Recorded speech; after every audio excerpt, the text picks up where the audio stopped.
for December 9th, 2025, the 323rd day of the Sex Offender Administration.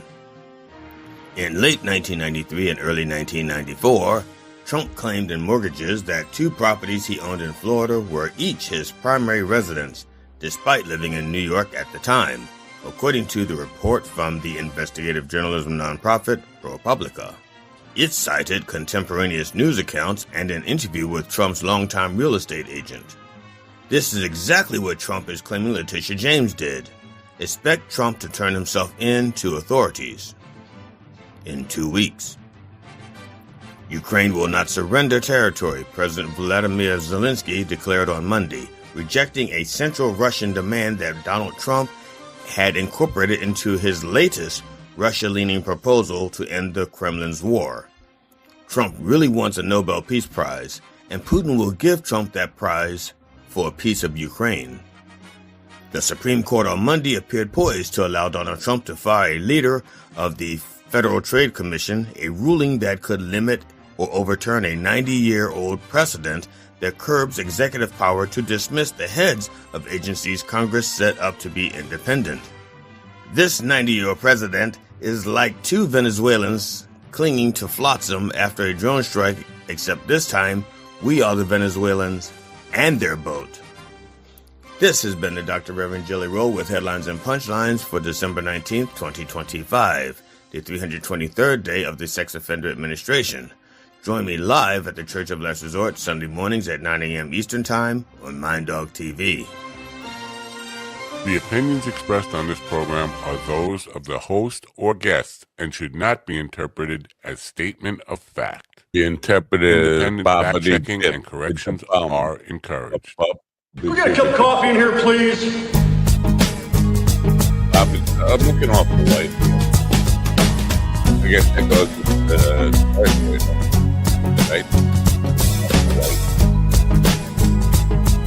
See what happens over there. White guy. Everything happens at once. What? I gotta go! Damn good coffee.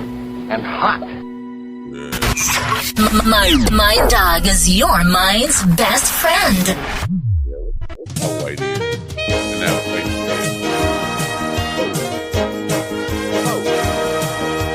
My dog is your mind's best friend. we go. Boom, boom, boom. Wake up, America. You've got a dog that needs walking.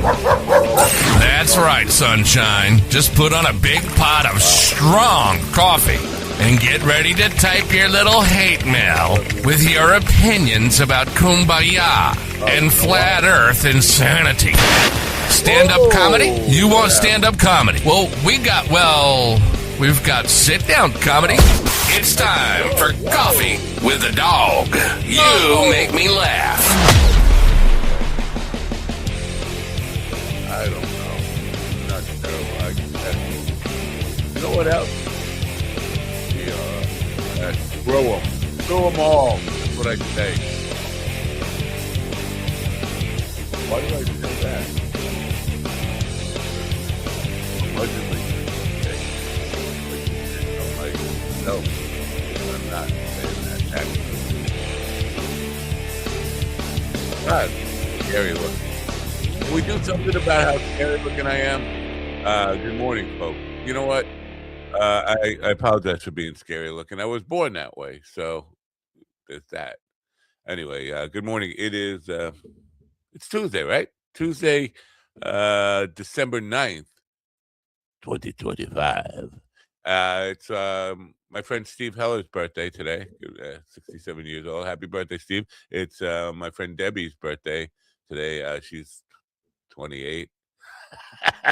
That's what her Facebook profile says anyway. It seems like I've known her for more than 28 years, though. I don't know how that works out. Anyway, happy birthday to those two kids. A lot going on in the world. You know, well today we're going to be talking Led Zeppelin. In the hour two, Denny Somach. I don't know how you pronounce his last name. He hates me. And he hates me because, well, You know what? I kind of caught a little bit of the interview that I did with him 5 years ago when we were talking about his book, A Walk Down Abbey Road. And maybe I overstating that he hates me. I think he thinks I ask really stupid questions about, because here's the thing. He was talking about Ginger Baker, and I was talking about Ringo Starr. Ringo Starr, the drummer of the Beatles. And he was like, yeah, I'm not going to talk to Ginger Baker about Ringo Starr. Why not? I would talk to John Bonham, if John Bonham was still alive, Ginger Baker, if he was still alive, about the influence of Ringo Starr, because I think, this is just me, Ringo Starr gets some really bad it, drummers don't respect him enough. Oh, well, he played simple beats. He played simple beats. He locked the fuck in. He was a great field drummer, a great drummer, and I think Bonham's fucking massive backbeat was heavily influenced by Ringo Starr. And I believe, like, even people like Ginger Baker, who thought of himself as a jazz drummer, like more like a Buddy Rich playing rock, I think he was influenced by Ringo too. So why not ask them guys, those guys, these guys, the dead guys now, about Ringo Starr? But apparently that's the one thing that made me feel like Denny hates me, because I'm asking him, I'm talking about Ringo Starr. He didn't want to talk about Ringo Starr. Maybe he did clarify, and we'll get to this when he gets on the program, I guess.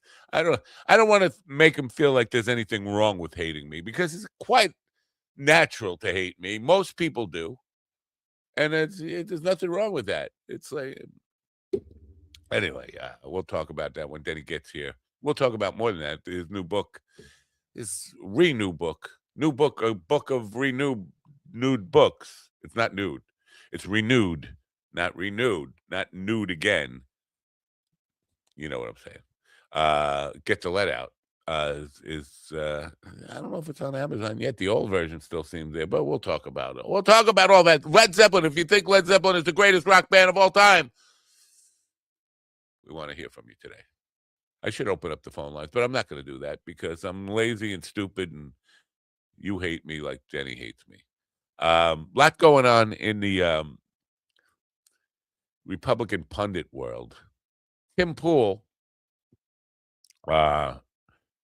he pulled a bit of a Jesse Smollett. I feel like he pulled a Jesse Smollett. He says, well, first of all, he started like some kind of war with Candace Owens, because Israel, Jews, whatever, they don't like somebody who like Charlie Kirk, Jew, Israel, Jew, something, Jew. Started a war with Tim Pool and Candace Owens started a war. Then Tim Pool claims that people drove past his house and fired shots at his compound, whatever rich people call I call it a house. If you live in a compound, maybe you should get some compound interest on that.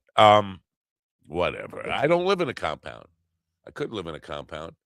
I live in a dog pound. Anyway, he claimed that people shot up his place, and he's going to cancel his show because, but there's no proof of this. There's no police report. You think people come by shooting up your house, your compound. You're going to call the sheriff or wherever he is. You're going to call 911 and say, hey, and he didn't do that. He didn't even So now that's going on. So there's like, and Marjorie Taylor Greene turning on. There's like civil wars going on within the Republican Trump, and I'm loving that. Who's not loving that? If you're not loving that, you're probably one of them. But now Milo, remember Milo? He's gay. He's not gay. He's Yiannopoulos. He's not Yiannopoulos. Milo. It's on Tucker Carlson saying nobody's gay. Tucker Carlson, are you gay? Nobody's gay. And then he comes out and says, well, I think Charlie Kirk was gay. Now he's saying Benny Johnson's gay. Tim Pool is gay. Nick Fuentes is gay. Everybody's gay. And they're all closeted gay. Everybody's closeted, except Lindsey Graham, who is obviously closeted gay. Nobody's got anything to say about him. So they were all like, hey, you're gay, you're gay. Nobody's gay. There's no such thing as you're gay. What's gay? And Tucker's there. Well, if you watch porn, you're going to get gay. You're going to catch the gay. This is entertainment in 2025. In 2025. So that's what we're going to talk about today. And maybe we'll talk about how Kiss is owned by Shitler. Like, fuck Kiss anyway. I never liked their music, ever. They're shitty dude. No wonder they had to fucking put makeup on to hide their fucking shitty musicianship. Anyway, now they're owned by Shitler, or somebody. They're wearing metal. Look, I got a medal from Shitler. So much to talk about. What the heck am I talking about? That's a good question, Russ. Yeah. Well, you got to keep up with the Twitter sphere. That's what you got to do. Or you could not, and then you'll be better off for it. Anyway, the Cyber Monday deal continues over at Daily High Club. With humble East Coast beginnings in 2015, Daily High Club is the premier destination for glass water pipes, vaporizers, and consumption accessories.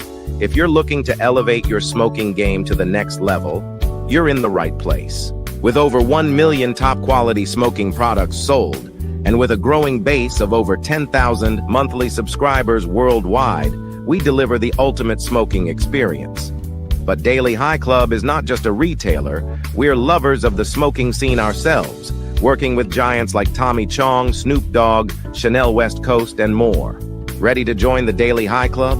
Let our experts curate your collection with our awesome El Primo monthly subscription box, or grab one of our fun and unique pieces from our smoke shop. Click the link in the description below this video to get this party started now. Wow, ladies and gentlemen, in the room with me now is my favorite gay closeted Republican, GD Fenderson. Good morning, GD. Or should I say JD? Good morning, America. MindDogTV.com, and I'm fabulous. And I didn't write anything this morning because I was busy working on new material for a show. So because you were busy studying Denny's book about Led Zeppelin, because you're such a big Led Zeppelin fan.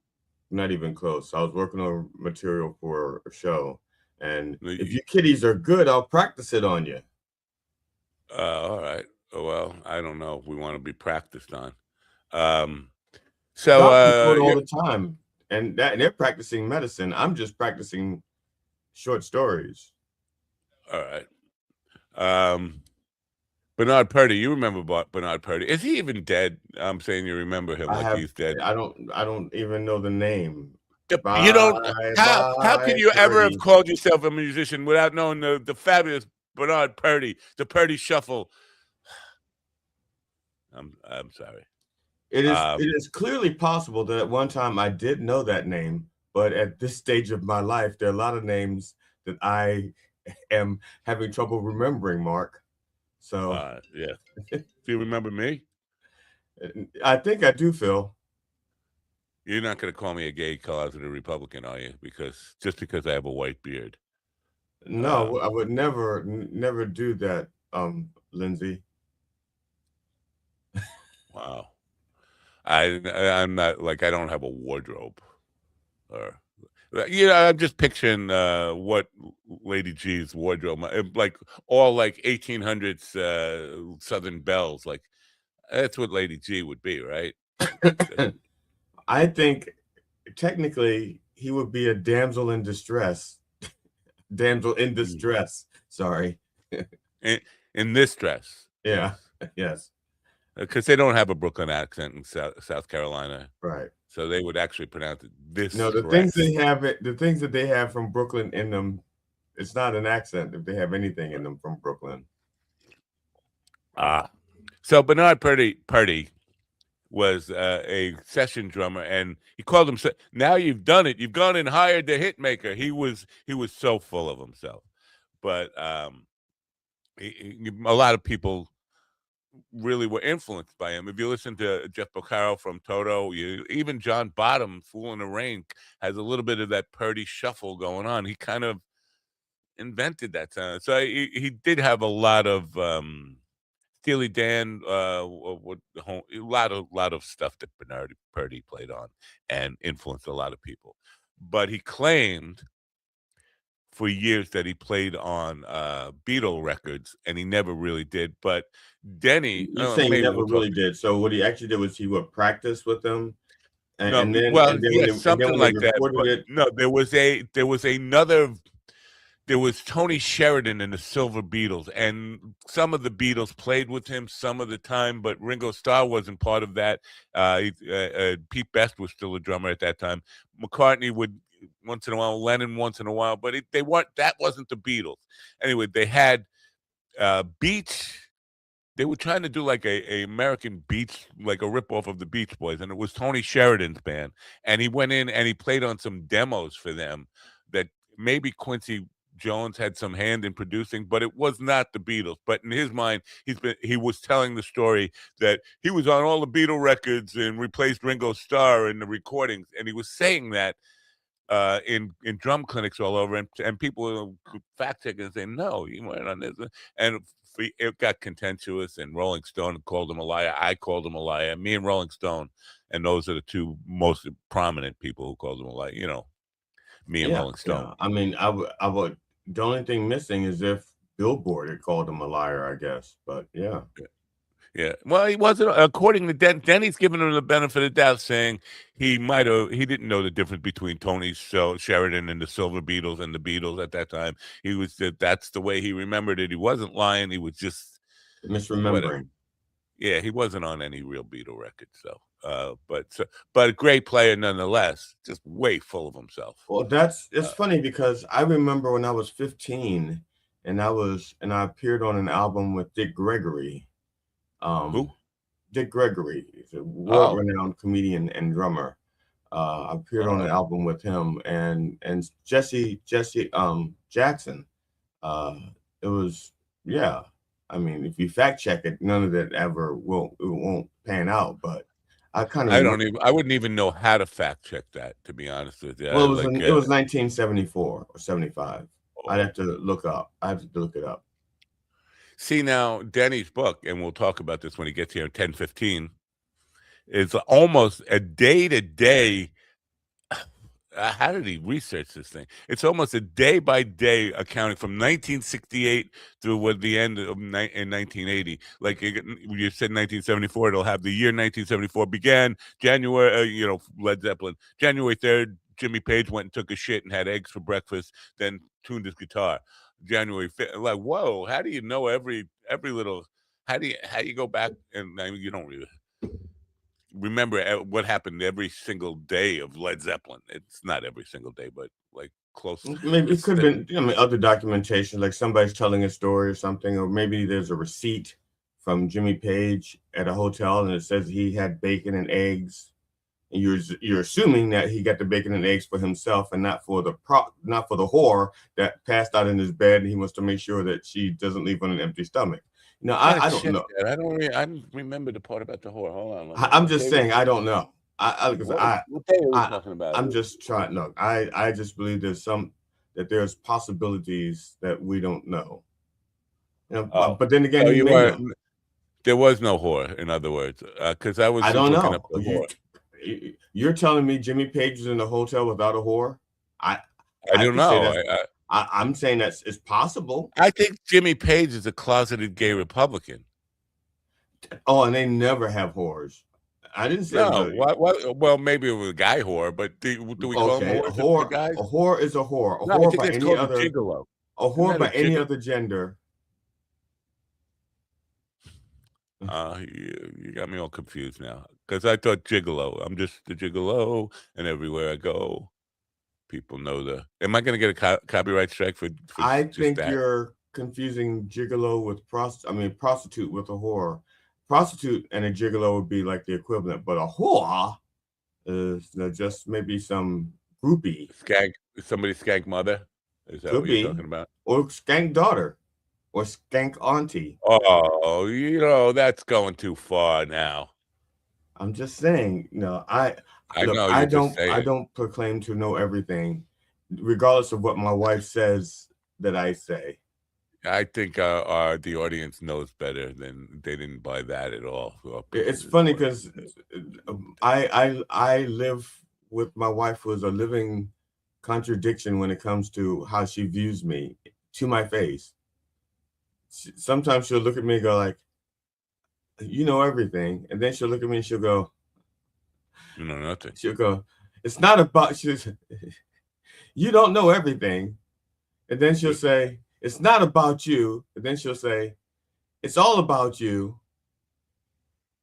So, Well, the contradiction between well, no, that's the reverse, not the contradiction. I'm sorry, I don't know contradiction from a reversal, opposite. Well, look, it's a learning curve. Like, you know, I mean, just 2 years ago, you learned the difference between an explanation and an excuse. So, you're getting there. You're getting there. Are you familiar? You don't even know about you wouldn't Tim Pool if he shot at you from his own compound, would you? I have you telling this, you mentioning this is the first time I even heard of it, and I'm still am yet to give a damn about it. Tim Pool is a guy who he had some huge numbers on his Timcast, and he has a funny hat that he has a funny hat, I guess. And the hat, you know why he has the hat? Because he has a tattoo on his bald, and he thinks that will trick people into not knowing he's bald. Seriously. Okay. He wears that black hat to fool people that he's not bald. And a guy ripped his hat off in a park one time, and he was like going to have a security team like tear the guy apart.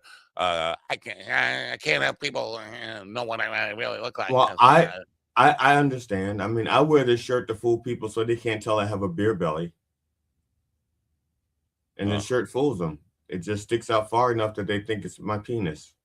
So you put a hat on it, like a furry hat? I put a hat on it. I put a hat on my stomach. So anyway, Tim Pool, for some reason, well, because Charlie Kirk Jew, Israel gay. Charlie Kirk Jew Israel gay, for some reason or something. Tim Pool went to war with Candace Owens. Candace Owens says there's a hit on her by the French Foreign Legion. Wait, I'm sorry. Is this one of the 8 wars that Trump has resolved and ended? No, Candace Owens. No, she's one of the biggest podcasters in the world. Yeah, but this isn't one of the 8 wars that Trump ended, because he said he ended 8 wars. I'm just wars? No. Okay. This war is just starting. Trump better get involved, and because this one can get out of hand before you know it, Putin will be wanting to have a piece of Candace Owens, and Tim Pool is, yeah, you can have my hat. Yeah. So, what is this? New Page album. We'll talk about the new Page album. I don't know, new Plant album, Page and a Plant, Plant the Page. We'll talk Zeppelin in 10-15 or something, or maybe before that. But yeah, so his numbers have been plummeting. So he started this war with Candace Owens. Her numbers go up. She claims she's got a hit on her by the French Foreign Legion because of Jew Israel Kirk gay. Jew Israel Kirk gay. These are my keywords for today, if you haven't figured that out yet. But his numbers started going down. Her numbers started going up. And then he's claiming that somebody did a drive-by shooting at his compound. Do you have a compound? No, I don't have a compound. He left his compound. Anyway, he's claiming somebody did a shooting. Now, I didn't believe it. It said, like, who shoots up a compound just keeps going? You come back and you shoot again. You kill. Now, I'm not endorsing the killing. I'm just saying if you were a killer, you don't leave without getting the job done. Anyway, so now his numbers are going down even more, and it would depend on what he's there to kill. What if he's not there to kill whatever the guy's name is? What if he was there just to kill the door or kill a tree? And that's why it took so many bullets. He was shooting, to take out the tree. All right, that's fair. He was out to kill a bird, or whatever, yeah. And maybe they succeeded. But anyway, he never reported. Just so you know, the reason why I left was because you said if somebody says a secret word, it comes down. You win $50. Show that again. I go what? You said your secret word and you win $50. Got a little bit too much green in it or something, right? Or something. It was the say 50. Say your secret word and win $50. Oh yeah. I'm just waiting for you to say the secret word. So now he's saying he's threatening the world with him ending his show because of he's worried about his family. He doesn't have a family. He's one of these guys can't even get a girlfriend because he's bald. He's a young man and bald. It's different than being an old man bald because you don't care when you're old. But when you're young and you can't get a girlfriend, I don't think he's ever had a girlfriend because of his dopey little hat. You know, when I was young and life was an open book, I used to say live and let live. Nah. No, you did. No, you said live and drive by shooting. Oh. No. You know you did. And you know you did. You know you did. I never did. You know you did. So he's threatening us to end the show. Like, we've never watched the show. We don't care. Well, GD doesn't even know who you are.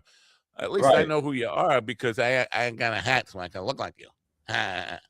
But now Nick Fuentes yelled at Tucker Carlson, fuck you, shut the fuck up. I'm not gay. No, I've never had sex with a woman. I hate women. Women are not good to be around. They should shut up and go away and just stay in the kitchen barefoot and pregnant. How did they get pregnant if you don't fuck them? Well, and then Benny Johnson is now Milo.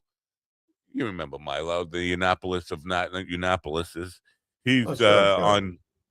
He's on with Tim Pool and George Santos, and he called Charlie Kirk gay. He said Charlie Kirk was getting divorced, and that's why Erica had him killed because he came out and said he was gay and he wanted a divorce. None of that is verified by anybody. But he's also saying Benny Johnson is. You probably don't even know who Benny Johnson is. One of these Republican pundits. Yeah, he's the heir to Howard Johnson and the ice cream hotel maggot. You know Howard Johnson was a third baseman for the Mets. Are you sure that was not Dwight Johnson?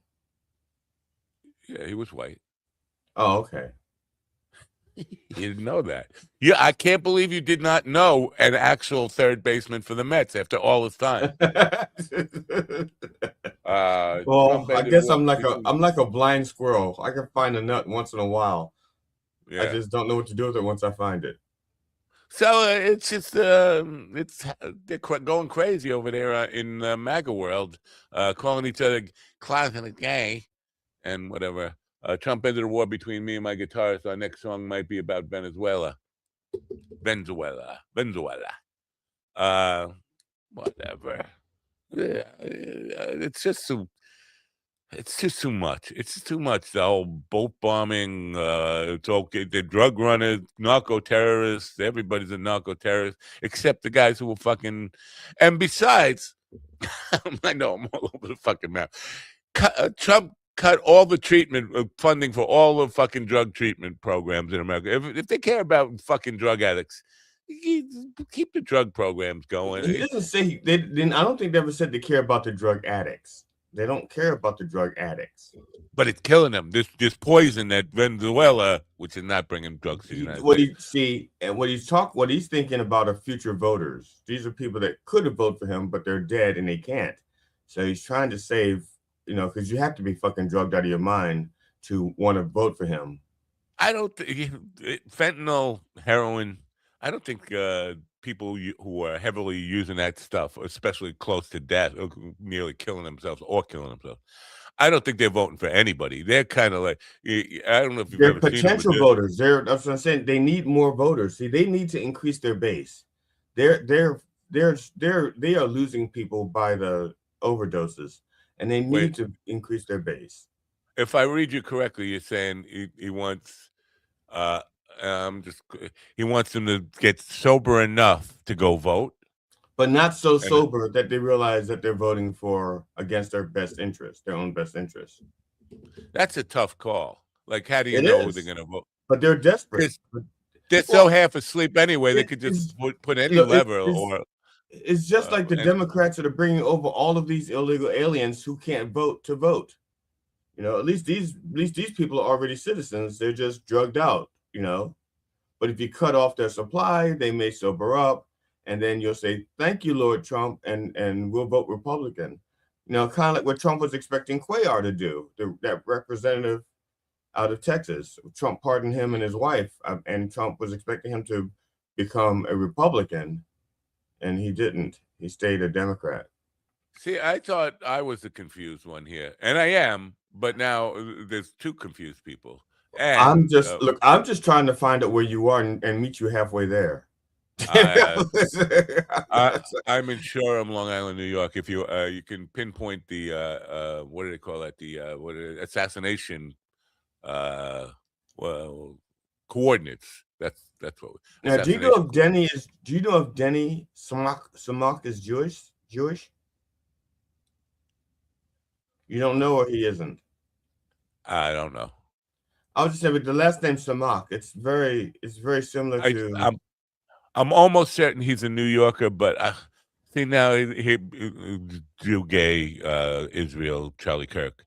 No, it's just the last name Samach. I think that seems awfully Semitic to me. It is, and this is why I would say I'm about to say something really, truly anti-Semitic. Well, it's not. It's that I believe he's in Florida because I think as a New York Jew, when you reach a certain age, you are legally mandated to move to Florida. Okay, so all right. That's why I assume he's in Florida because I'm pretty sure he's from New York. I think he knew Carol Miller, who got me started on the Led Zeppelin thing a couple of weeks ago, and was involved in New York radio, WNEW, and things like that.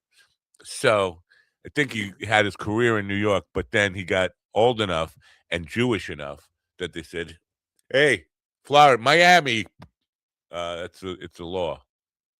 So I think that's it. Is that anti-Semitic? No, that's anti-Florida, or I don't know. I don't know why Stephen wrote I don't know if he's in the men's room. Because I had a tongue depressor. Well, it was my dick, but I told him it was a tongue depressor. I said, "Stick out your tongue and say," and then. Oh, okay. Where's my fucking bag of money, you teller? I thought he took a bathroom break and he was like,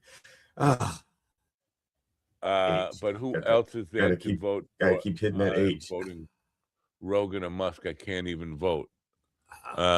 You can vote. The Democrats will sneak. Are you a white guy, Kev? He's a Kiwi. Of course, he's white. He doesn't look Aborigine to me. How can you can see from there because the 42 it's the font. It's the font he's using. But listen to the 42. You know about 42. Sure, it's right after 41 and before 43. Damn it! You should know 42. You're a black man. Know 42. Okay, that's what Colt 45. Jackie Robinson's number is the first, first African American to play in the major leagues, and then that's right. Because before Jackie Robinson, we didn't have that number 42 anywhere else in the world.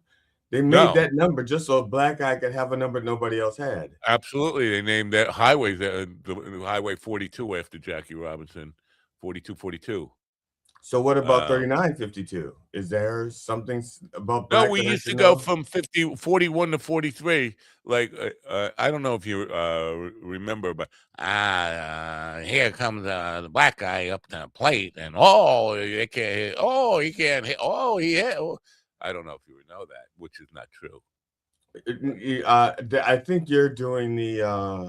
I was trying to do Nick Nagazzi baseball history. Was that Nagazzi baseball history according to Nate Nagazzi? Nagazzi, whatever his name is. Yeah, no, it was. Remember, somebody told me if I didn't get Shane Gillis.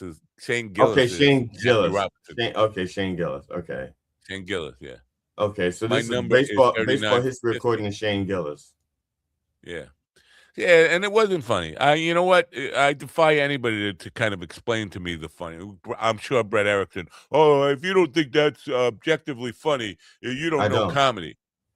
And that's, to me, it's like I don't on both counts. I don't think that's funny, and apparently I don't get comedy.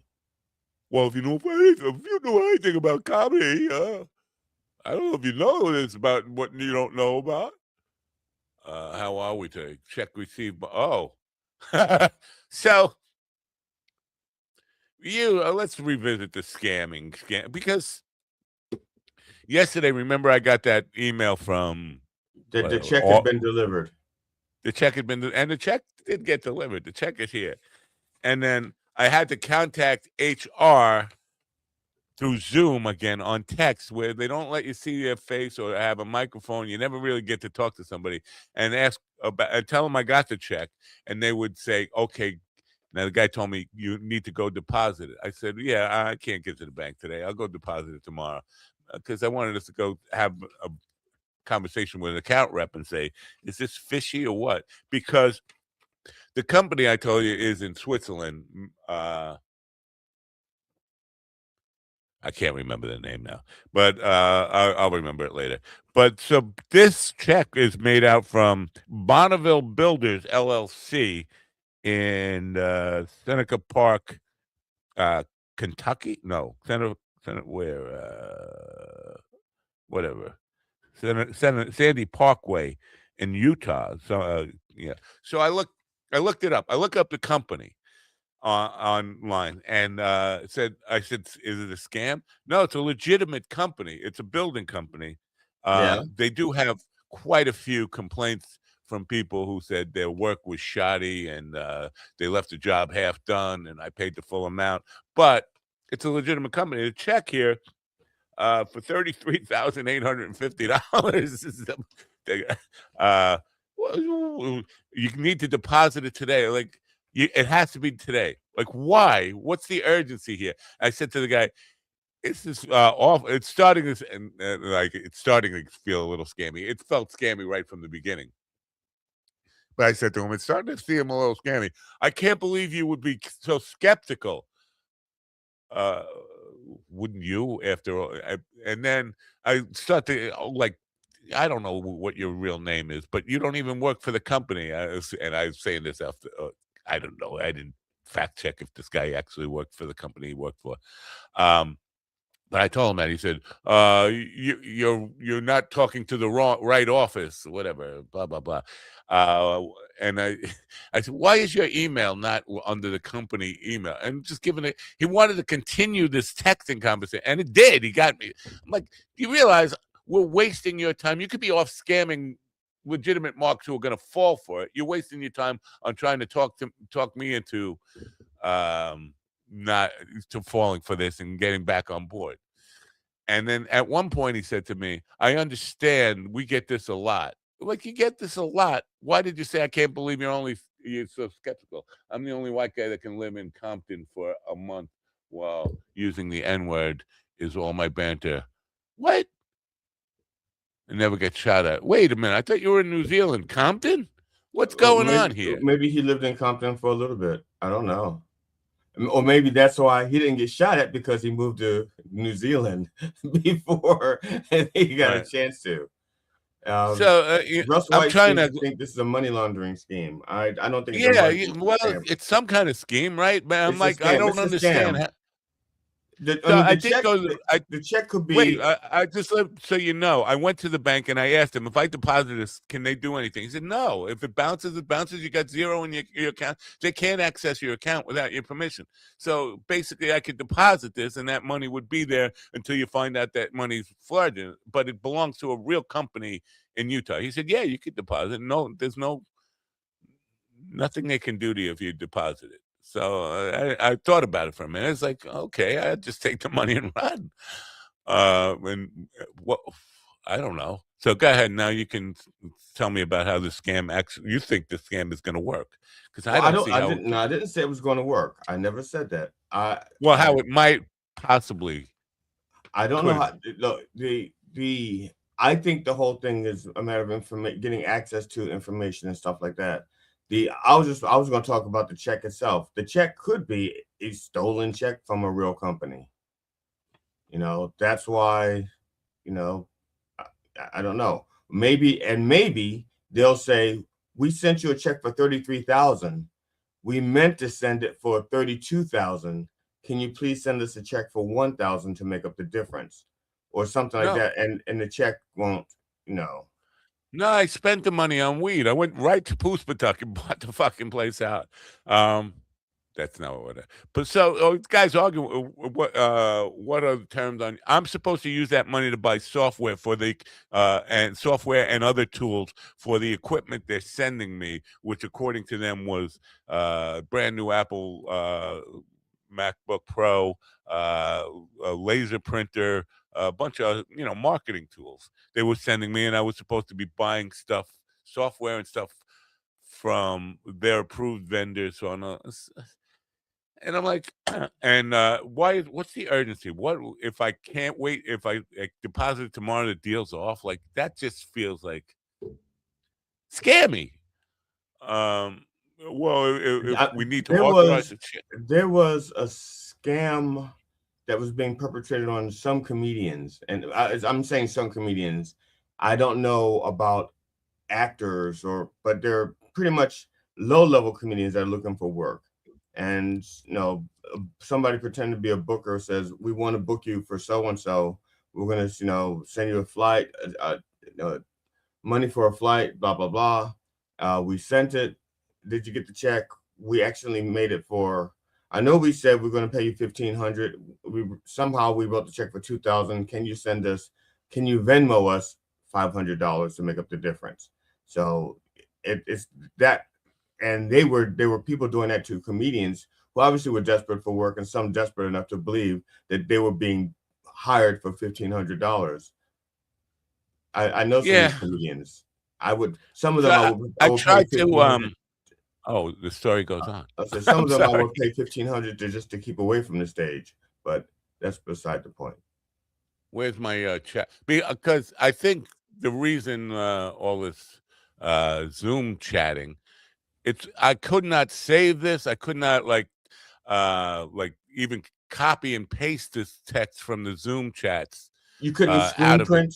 You couldn't screen print. That's like I could do multi-screen shots of it, but it would take forever because it's like an endless scroll. It would end up being about, no exaggeration, several hundred screenshots of the conversation, because it was 2 days of hours at a time texting back and forth. Okay. Because I wanted to write to the company. It's Wholesome Group in Switzerland, largest cooperative headquartered in Zug, Switzerland. I wanted to contact the company and say, this guy is claiming to be a viewer. He's using your logo in this Zoom chat. It seems like a scam. But the guy was really, please change your mind. Please, we really need you. You're so impressive, blah, blah, blah, sucking my dick like blah, blah, blah, blah, blah. And trying to get me to not believe it's a scam. I was like, well, dude, that boat has sailed. But he went through 15 times saying, all right, I'm going to tell the home office to cancel that check. I was like, okay, do it. And I said, I'm on the phone with the FBI and your home office at Wholesome right now. Do you want me to conference you in? He said, yes. I was like, oh, so wow, really? You want to talk to the FBI and the people at Wholesome?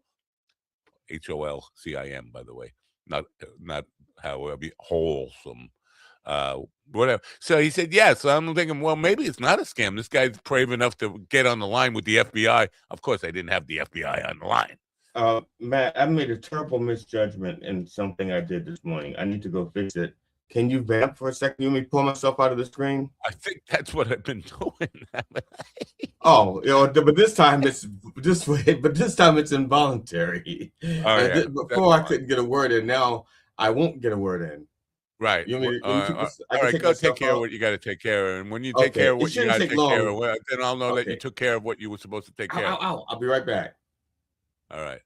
So from the chat room now, I know everybody believes this is a scam. I 99% believe this is a scam, but there is this part of me, because my wife says, if something, and it's true, it's absolutely true. If something sounds too good to be true, it is. It definitely is. But this sounded like a great opportunity. It was very good money. It was over $150 an hour working from home, as I saw fit, like 4 hours a day if I could fit that in. If not, blah, blah, blah. Maximum 40 hours a week. Work when you want, blah, blah, blah. $150 an hour. No fucking nabby people you got to deal with.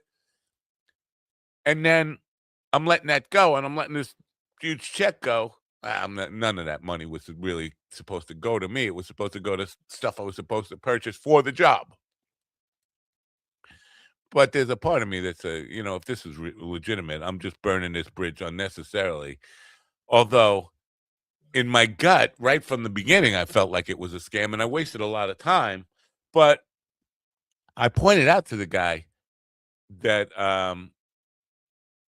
if you're wasting all this time on me, you can't be wasting time on other potential marks. And that's true. And that the more he stayed online with me after I pointed out, I think you're a scammer.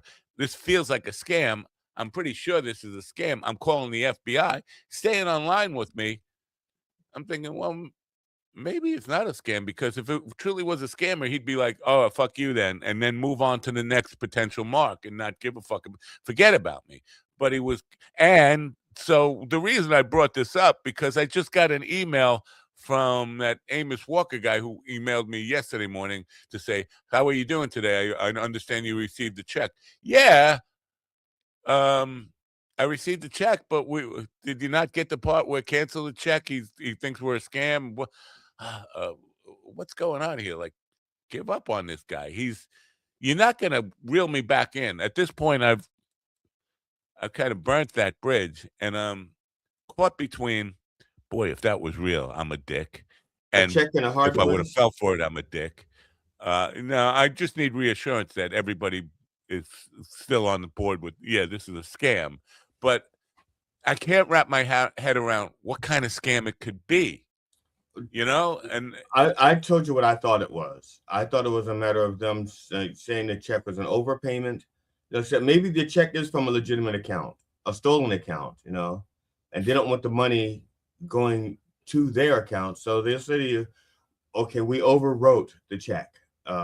It should have been for 31,000, not 33,000. Can you send us 32,000? I mean, can you send us 2,000 back? No, I'm just saying. I'm just saying. I know, but that's a chance because you got to trust. They got to trust me not to be. It's not their money. They don't care. Whatever it is, they're not. Whatever it is they're doing, they're not losing any money. Guarantee you, if you're getting real money, they're not. It's not their money. They just don't want it to go back to them. So if somewhere the checks, the stolen checks become, let's say, identified, and they go, well, Matt Napo has one of these checks, and the company goes after you for the 31,000, maybe. I don't. Again, and before you know it, I'm in a prison cell. Wishing that you knew what Willie knew to survive prison. He's just saying. I'm just thinking, with a prison cell, it comes with 3 square meals a day, and I don't know. I think what it comes with is not called. I think technically it's a meal because it's meat, but it's not going in your mouth. Oh. No, I don't want that. I really don't want that. I think that's a B. So I just have to kind of get into my head that it's over. The scam, you didn't fall for the scam, and kind of believe it's a scam, because if I believe that it was a real opportunity, I'm back in the self-loathing column. Put me back over in you idiot. You just passed up a great opportunity to just fucking sit back, work easy, get paid good money from people who don't know any better than to hire you to fucking work in your underwear. It's too good to be true, so it's not true, right? Just tell me that. Just tell me that. Everybody, just tell me that. All right. So here's the punchline. You ready for the punchline? Sure. Right before we went on the air, I got a email from somebody else who found my resume. Shelby Perry found my resume. Oh yeah, okay, yeah, that's Shelby Perry. Yeah, found my resume on ED. My qualifications look like I would be ideal for an opportunity to have. The next steps would be get Zoom installed on your computer, and let us know when you're ready to have a text-only Like, this is a scam, right? Are you seeing the pattern? Are you seeing the pattern yet? Do you still need convincing there's a scam? Even though it doesn't fucking matter that you don't know how the scam works. All you need to know is that it's a scam scam. you're cooking in the kitchen? Because See, this like is a problem that a lot of people have when they're getting scammed. They go like, I don't understand how the scam would work. Don't worry about how the scam would work. Just avoid the fucking scam. That would be like if you're walking down the street and you're thinking, oh, those two guys, I think they're going to rob me, but I don't understand. How would they rob me? It's like, fuck no. Don't worry about how they would rob you. Just get the fuck away from that situation so you won't get robbed. But all right, let me add just a little wrinkle to that, because I'm too young to wrinkle. I'm black. I don't wrinkle. No, but one little wrinkle. Suppose the guy you're robbing, his pockets are empty, his bank account is empty. Don't you want to make sure the person that you're robbing has a nickel in his bag before you go trying to? Don't you want to rob people with money rather than poor people? That's the question. You know, in theory, and that's why sometimes people get up. That's why sometimes the robbers get upset. It's like, what do you mean you don't have any money? You know, I'm gonna say I know like you have experience with this. I've told this story before, and but probably not to anybody in this audience. I have a nephew who has very good, very expensive taste in clothing, but he doesn't pay full price for his clothing. He had lost some weight, and so he gave me like 6 pairs of jeans. Jeans, and I don't know anything about clothing. To me, they're just fucking jeans. Okay, they're in good shape because he doesn't wash them. He gets them dry. Well, unless they're Sydney Sweeney's jeans, then they smell like. I don't give a shit about hers either. I think Summer's Eve. Yeah, so I don't know what these labels are. They don't mean anything to me. And so I was wearing them to open mics, you know, because I didn't want to wear my show pants to open mics. So I'm wearing them to open mics. And then and this is shortly after I do my first 90-minute special, and things are starting to look good for me on the local comedy scene. And so, and I disappear for about a couple of months. And so I show back up with these jeans, and these guys are going, whoa, you must be doing all right. You know, you must be doing pretty good for yourself. I'm like, I don't understand. What are you talking about? He says, those jeans, man. I said, what about them? He goes, they're like $400 a pair. And I'm like, really? He goes, yeah. I said, oh, okay. You know, all right, you say so. And I had like 6 pairs of them.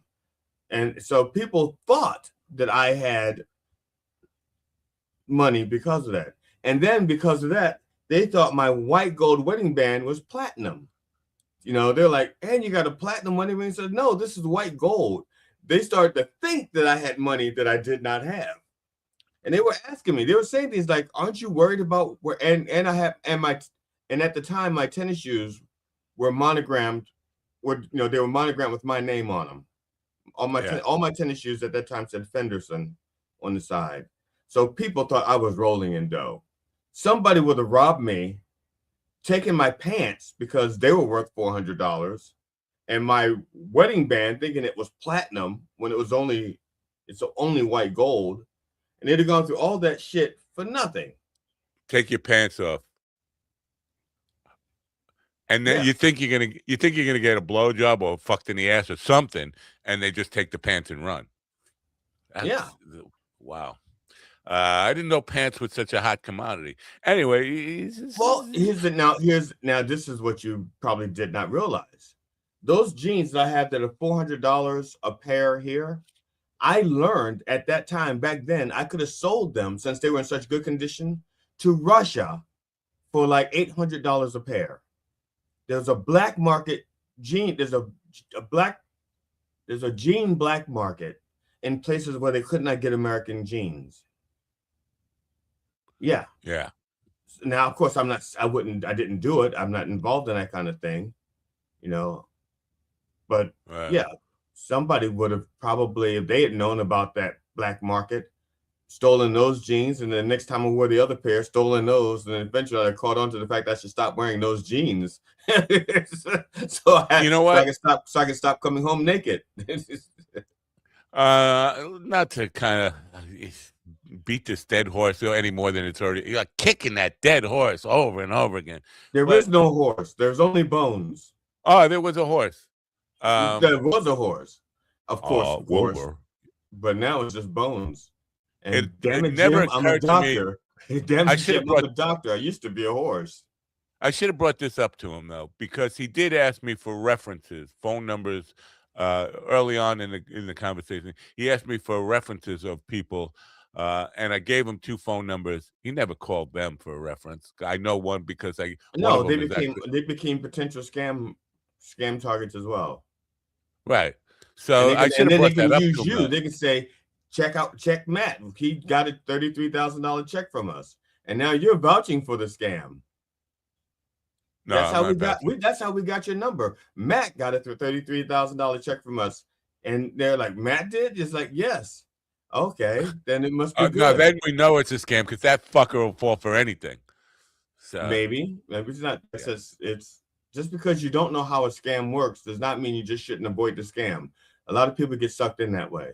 No, I get it. But I would love to know how it's supposed to work because I feel like it should be exposed, right? And this is what the whole idea of with the Zoom stuff. You can't really copy and paste or even export the text. Yes, I could take 1 million screenshots of it, and they're counting on the fact that you don't want to take that extra effort.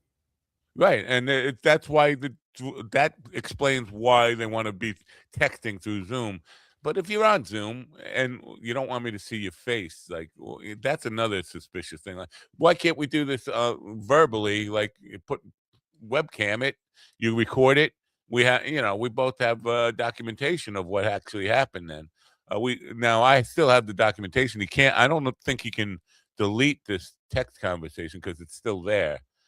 And I tried every way to cut and paste it out of here just so I could report it to the main company. But I feel like this is what I did. I Googled it to see if anybody else had reported a scam like this, and I couldn't find any reference to it. I Googled the guy, and it turns out he has several LinkedIn different profiles on business sites, and says he works for the company. So he covers his tracks very well. I don't know if there is a school for scamming. I mean, there is a school for scamming. That's why there's a pattern that they do this, do that, do this, do that. There is a scamming school, so to speak. Yeah. So they're consistent. They know what they're doing. And again, it doesn't have to work all the time.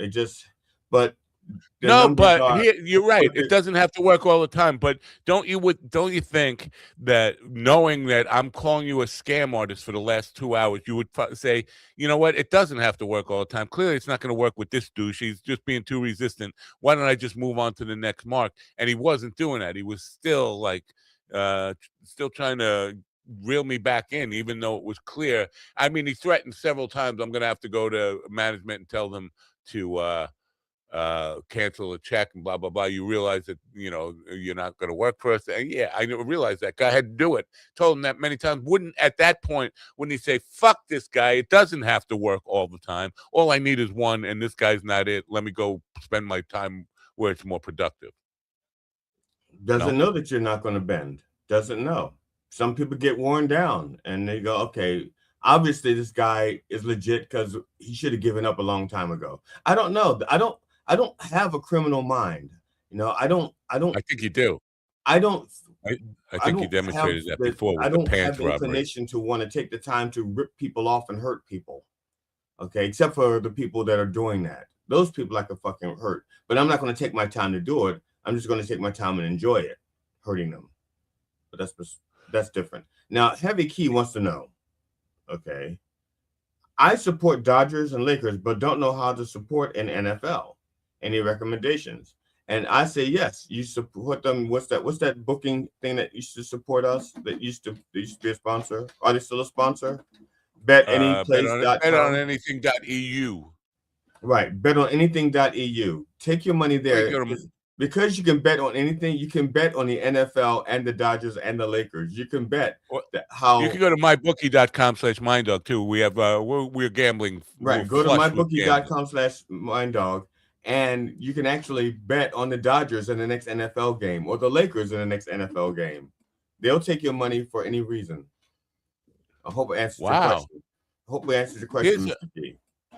He just texted me again on Zoom. Are we connected this morning? Should I keep this going? I should keep this going for a while, right? I'm not. Oh, please, not while you're on the air. No, why not? Keep the scam going. I don't know.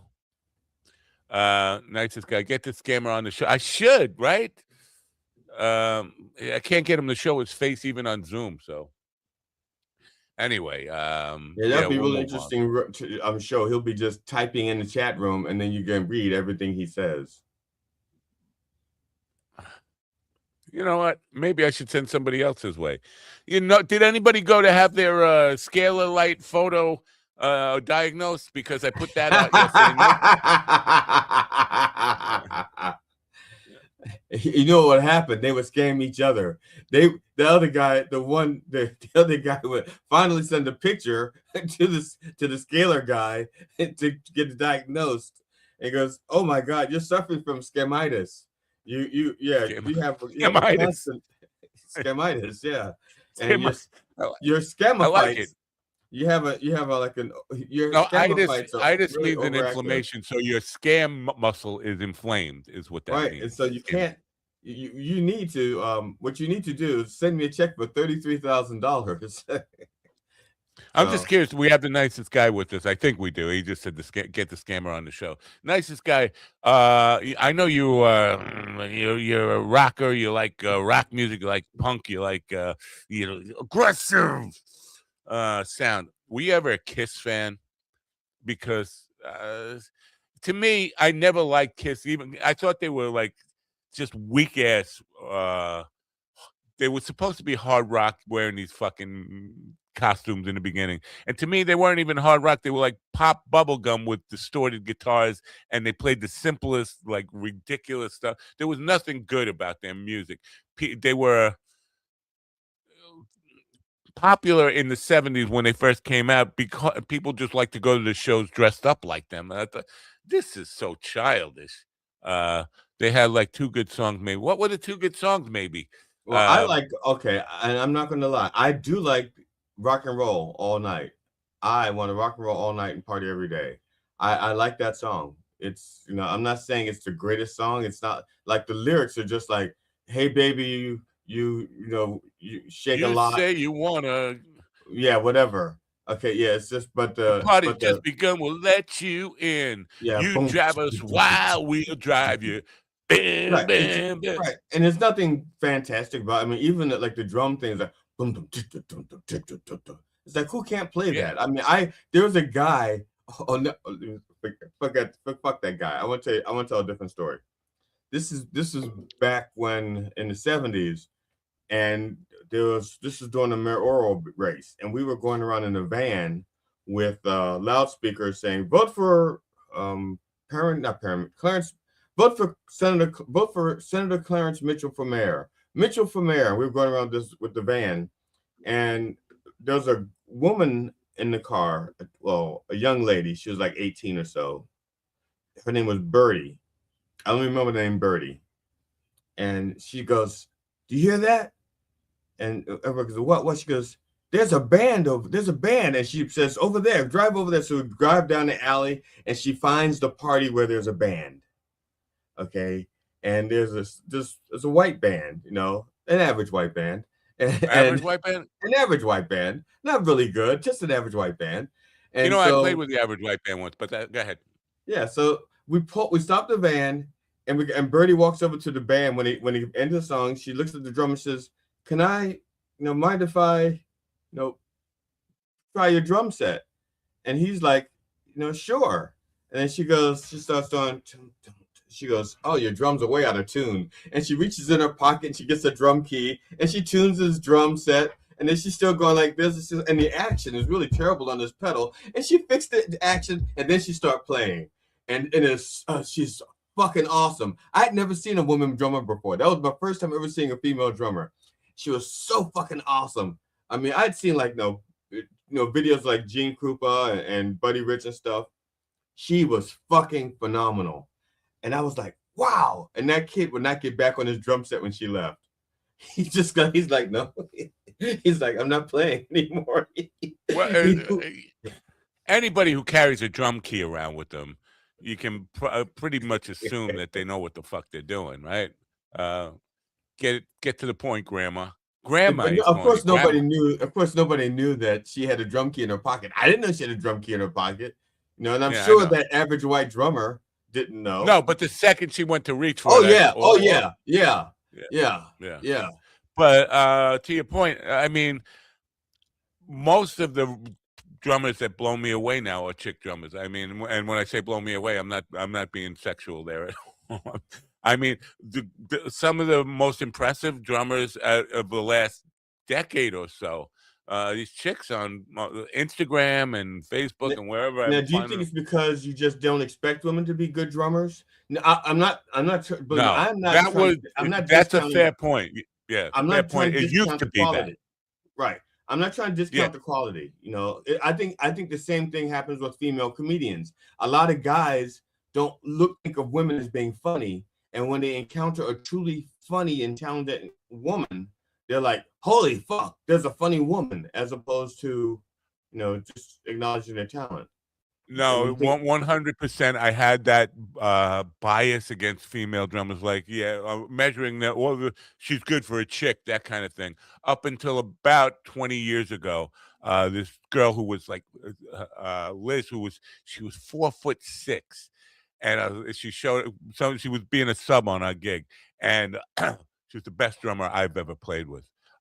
She was a fucking phenomenal 4'6", but at that point, I was like, she wasn't just good for a chick. She was the best drummer I've ever played with, bar none. And I've played with literally probably 1,000 drummers in bands over the years. She was just phenomenal. And from there on, I've just seen many really phenomenal girl drummers. And now this is stereotyping, but women seem to have the knack for flair behind the drums that guys have to work at. This fucking twirling and flipping and all right, and the dancing behind the drums and just and animating the tip, put the stick in the tits and go like this and bang.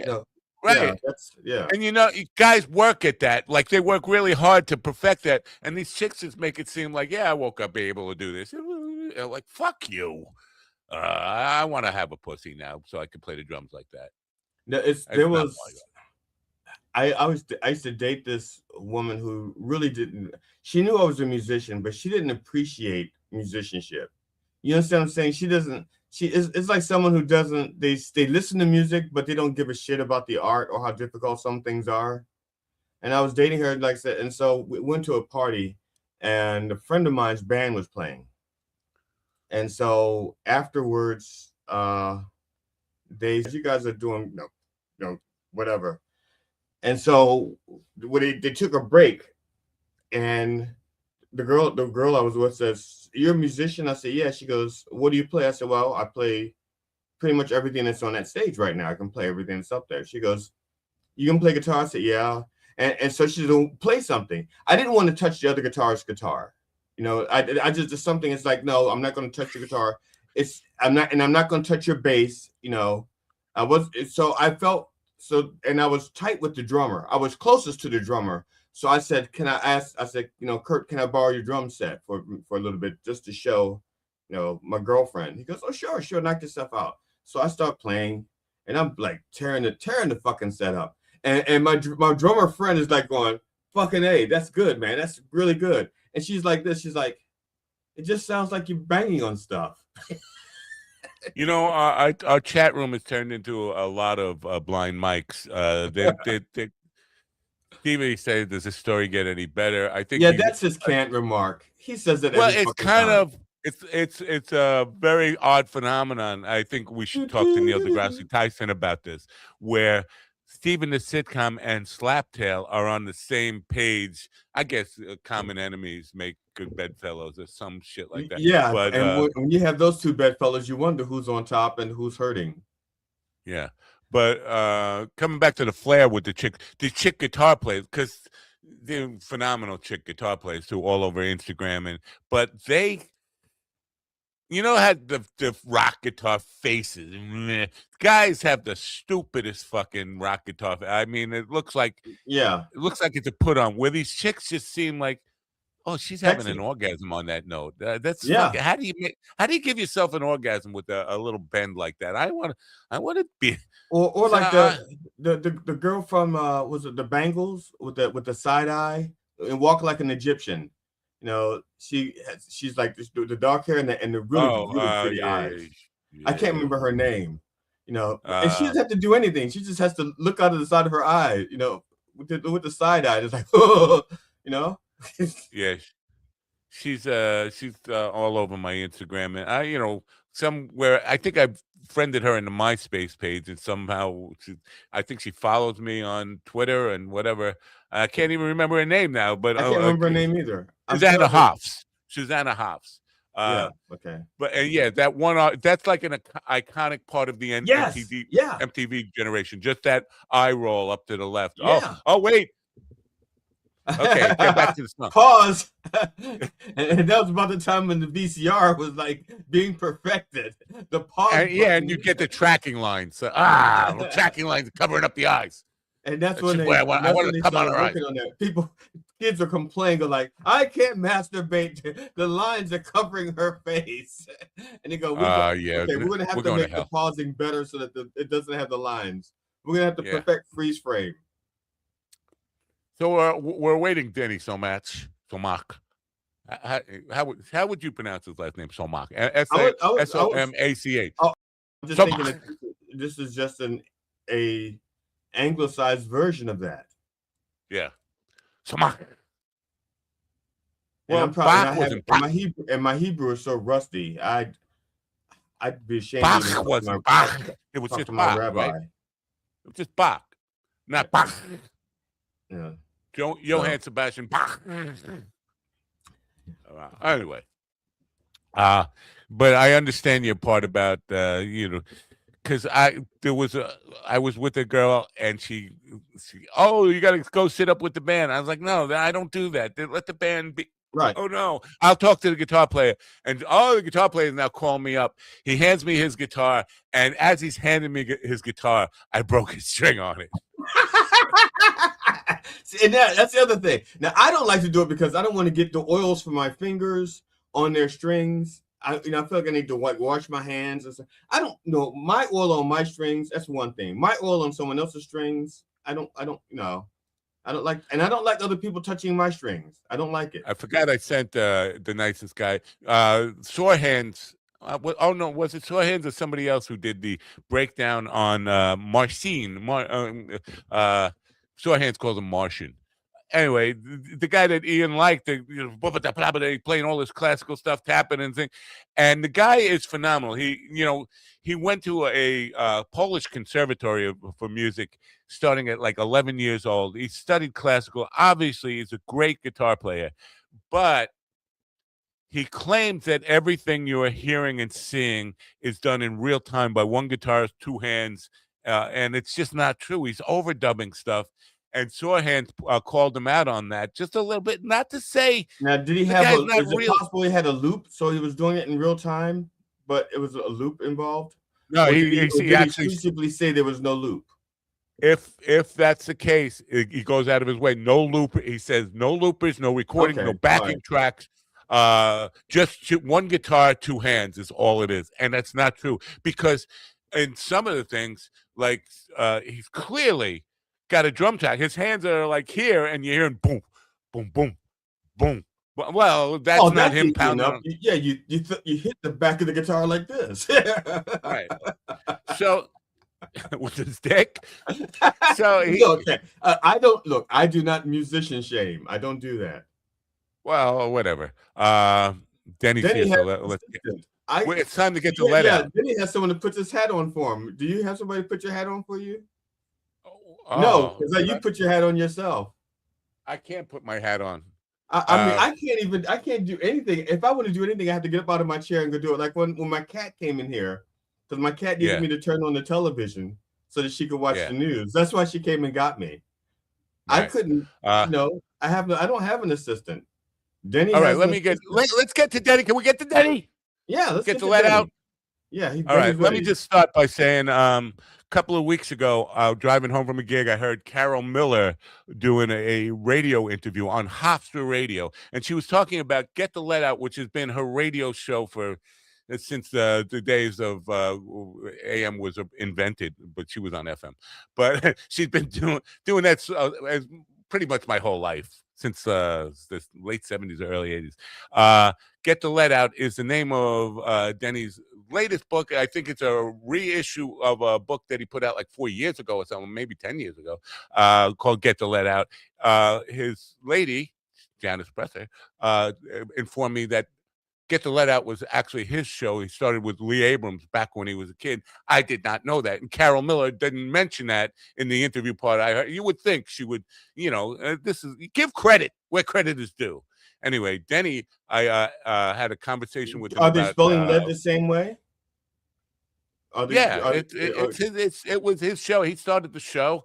I'm saying I don't know how he spelled lead, or and how she. There's only one way to spell lead in the Zeppelin. Get the lead out. Anyway, Denny, I think hates me. Do I look like I'm from Brooklyn? Well, can we get Denny in? I'm bringing Denny in right now. I think he hates me because I asked too many dumb questions about Ringo Starr. Bring Denny in. Don't talk. Anyway, I think Denny hates me because I asked too many stupid questions about Ringo Starr last time he was on the program. We want to talk about his book. Let's welcome in Denny. Denny, is your last name pronounced so much or Somak? Somak. Okay. Stomach without the T. Somak. Thank you for being here. I was going to bring up the book. You know why this is spelled like this, lead? No, because lead balloon. Wait, I don't know why. Because the manager said the stupid Americans will call it Lead Zeppelin. Wow. Let me see if I can bring. Where's the book? I'm trying to bring the book. Really stupid Americans will say Liad. Yeah. Now, Carol Miller, you know her personally, right? She took. Yeah, I do. Listen. Get the Let Out came about in the early '80s. Lee Abrams developed it, and all his stations, 50 stations or 80 stations, he consulted. They all adopted it. It was 3 songs, Zeppelin songs. That's all. No dialogue, nothing, no explanation. Carol was doing it in New York. She happens to be a lawyer. So she figured, well, I don't want the competition to steal it. So I'll copyright it as Carol Miller's Get the Let Out. But that's not the point. The point is, this is where it started. I did the show for years. What I did was I took it from a 3-song show with nothing around it, made it into an hour show with interviews by members of the band and people that worked with them. And it became a very successful show. It was syndicated on like 200 stations. Wow. And it's still on the air. And it's, look, they are the biggest band in the world and everybody loves them. Well, I agree that they're the greatest band in the world. That guy over there doesn't, and this is a problem with him. I should kick him off the show for that. But I want to. You're telling me that after you hear Kashmir, you don't think they're the best? No. Okay. He's deaf, dumb, and blind. I should like if we went like song for song, and you go like, okay, I have this song by Led Zeppelin. I go, okay, well, I have this song by Crack the Sky. You go, I have this song by Led Zeppelin. I go, I have this song by Crack the Sky. By the way, I love Crack the Sky. Do you like them? I love Crack the Sky. Do you like them? Did you ever hear their version of I Am the Walrus? Yeah. Tremendous. Yeah. Wow. Yeah.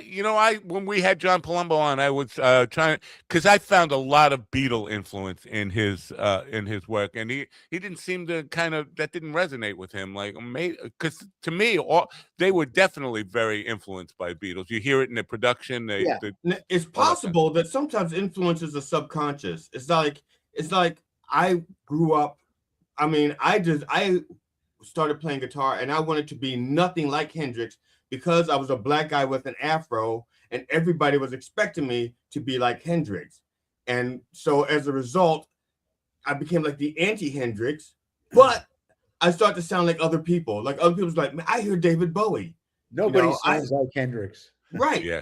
And I wanted to avoid that. I want to avoid saying like, you're trying to sound like Hendrix and you're really bad at it.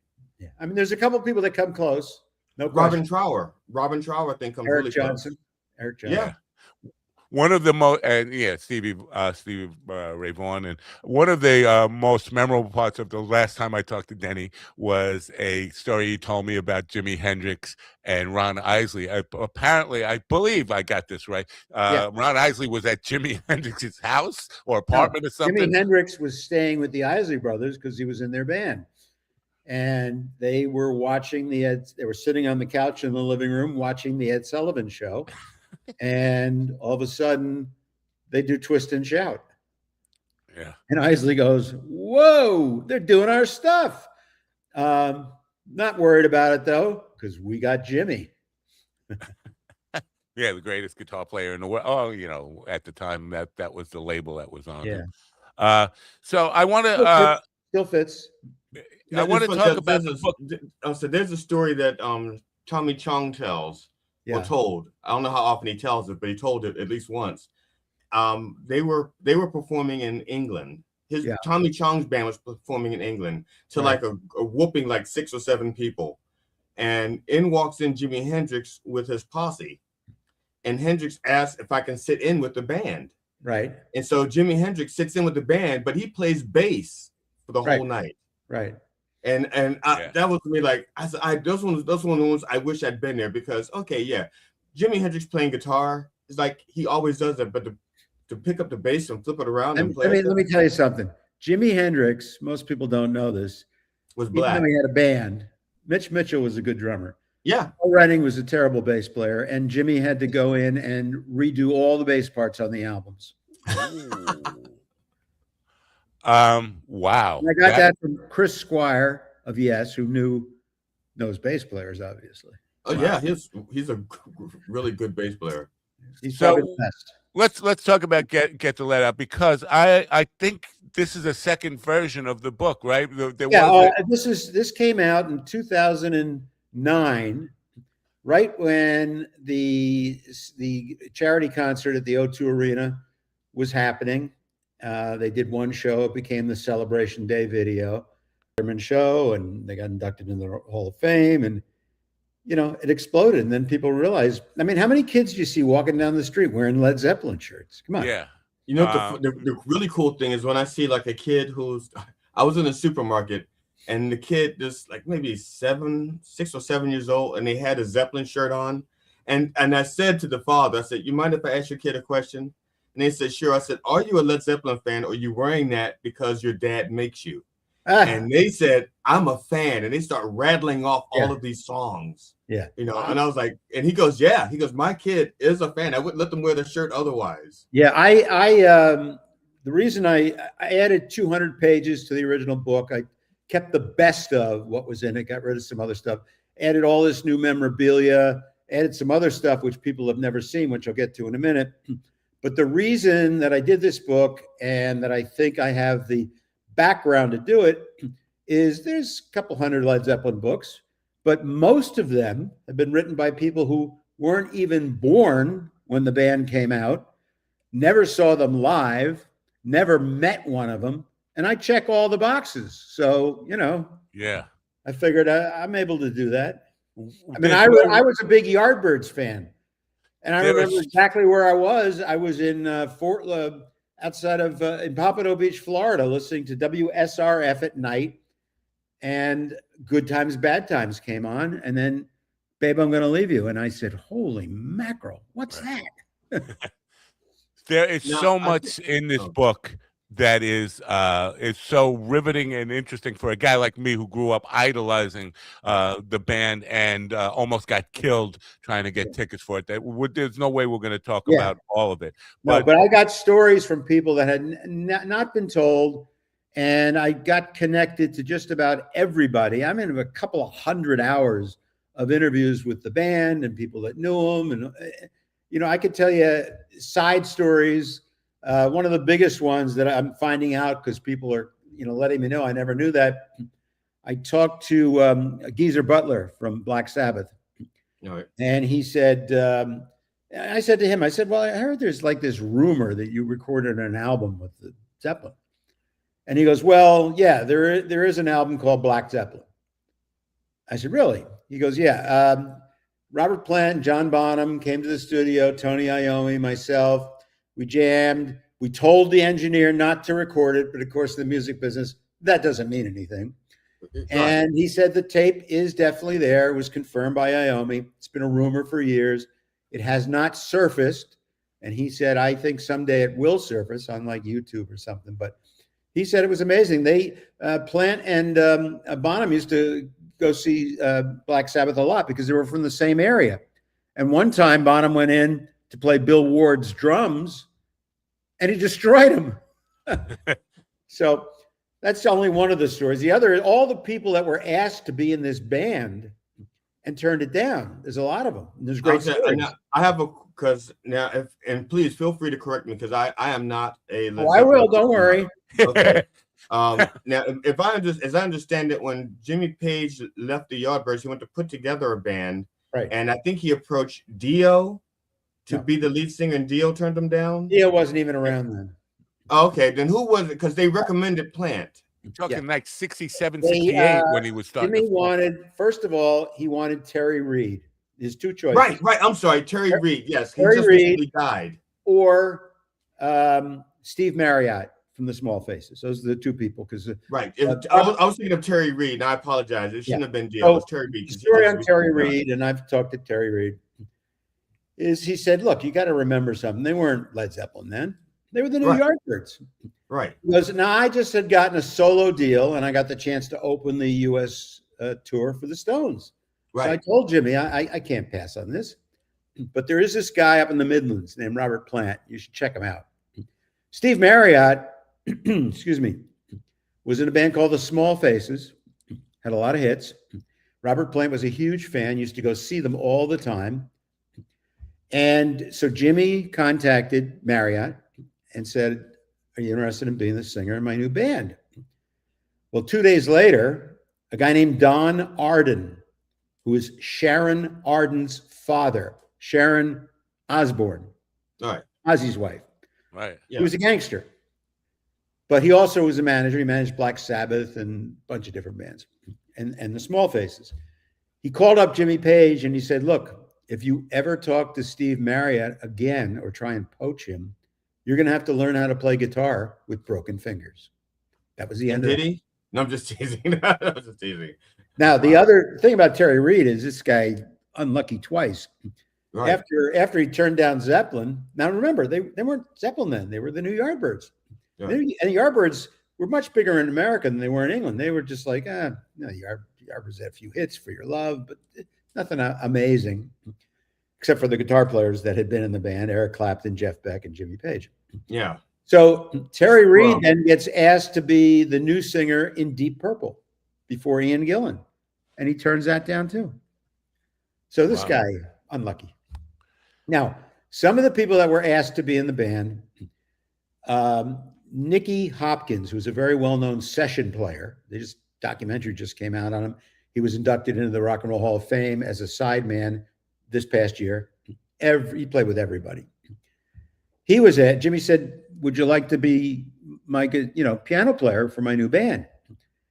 And he says, "Oh man, I don't want to be in the New Yardbirds. Are you kidding?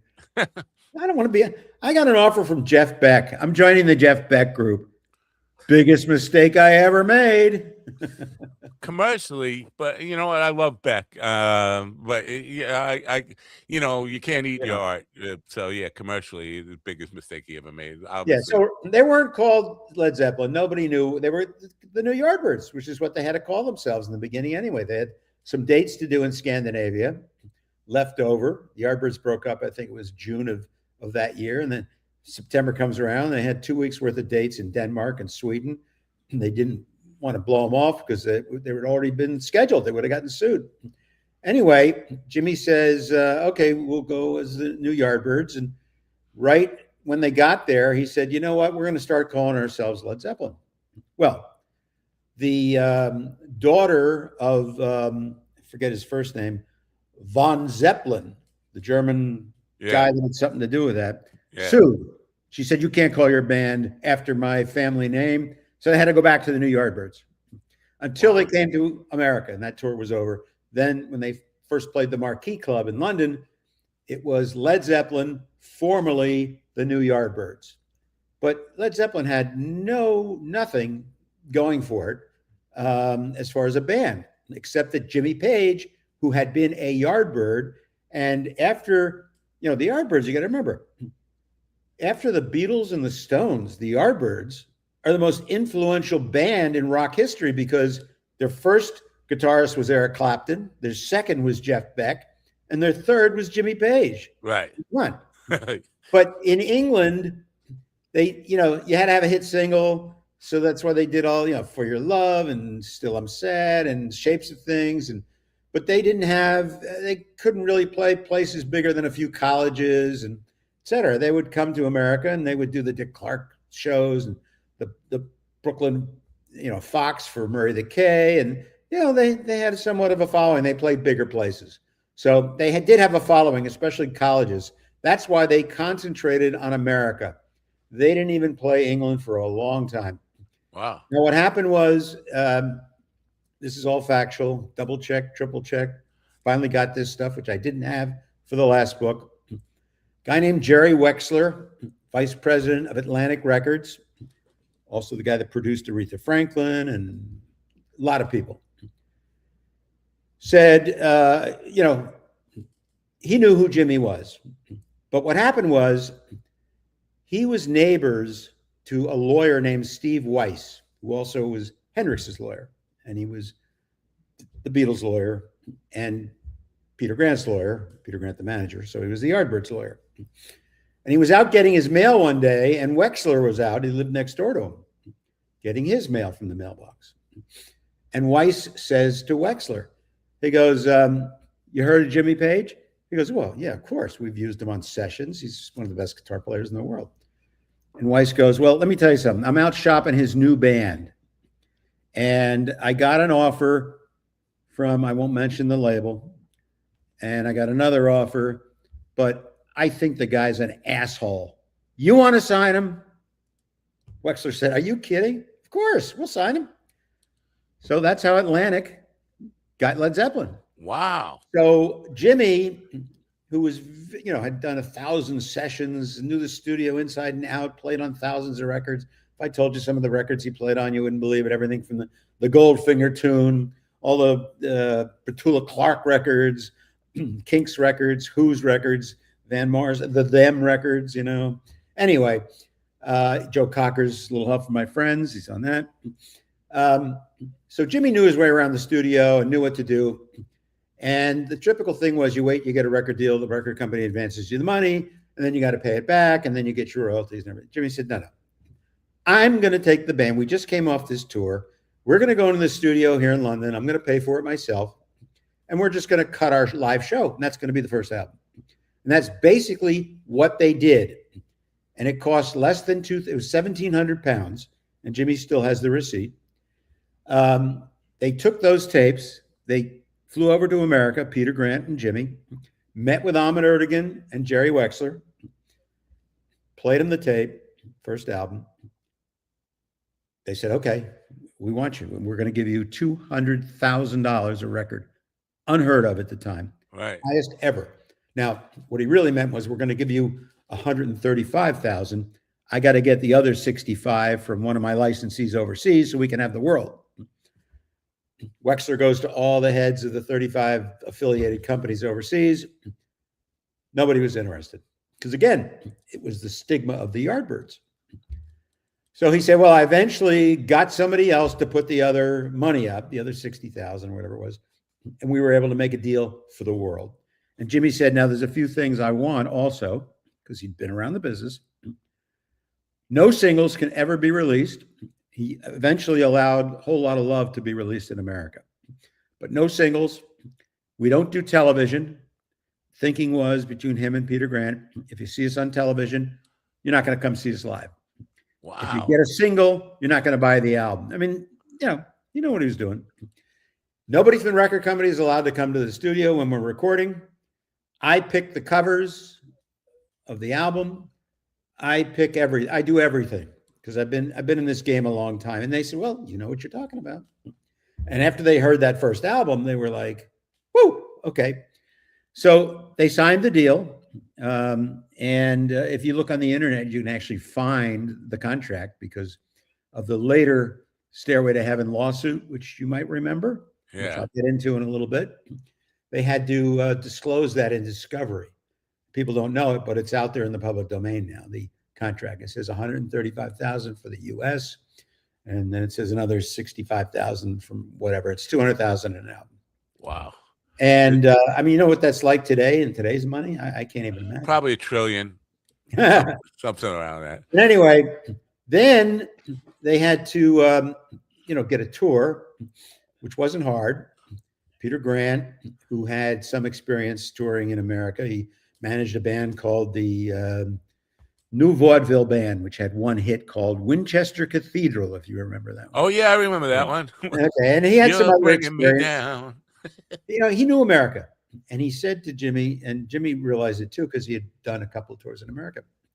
They have something in America we don't have here. They have all these colleges with gymnasiums that you can play. In England, by the way, there was no Beatlemania in England. There's no place bigger than 3,500 people. Right. The Royal Albert Hall, the Beatles never played stadiums in England. Never played anything bigger than 4,000 people, maybe somewhere. There was a gym or something. But so that's where Beatlemania came from. When they came to America, it was like, holy man, they started playing stadiums. They didn't. So Zeppelin came over. They got their lawyer also happened to be Vanilla Fudge's lawyer. Vanilla Fudge were a huge band at the time. They had a big hit with You Keep Me Hanging On. They were like the top rock band. They were going out on a headline tour. Started in December of '68. And Carmine Appice said, when they asked him, would you take Led Zeppelin on as one of your opening acts? Because they already had an opening act. A band called Spirit opened for them. And some places, that's we're getting there. Some places, Iron Butterfly opened for them. Some places it was all four of them. Now, when they heard the album, they said, yeah, okay, we'll take them on. They could be our opening act. So Carmine was the first person to ever hear them and the first person to ever see them. And Carmine is John Bonham's mentor. John Bonham was a fanatic Vanilla Fudge fan. And in fact, he said to Carmine after they'd been playing together a little bit, he said, can you get me a set of drums just like yours with the gongs and the blah, blah? Carmine said, no problem. He called the drum company. He said, look, I think you should give drums to this kid because I think their band's going to be very big. Understatement of the year, he said.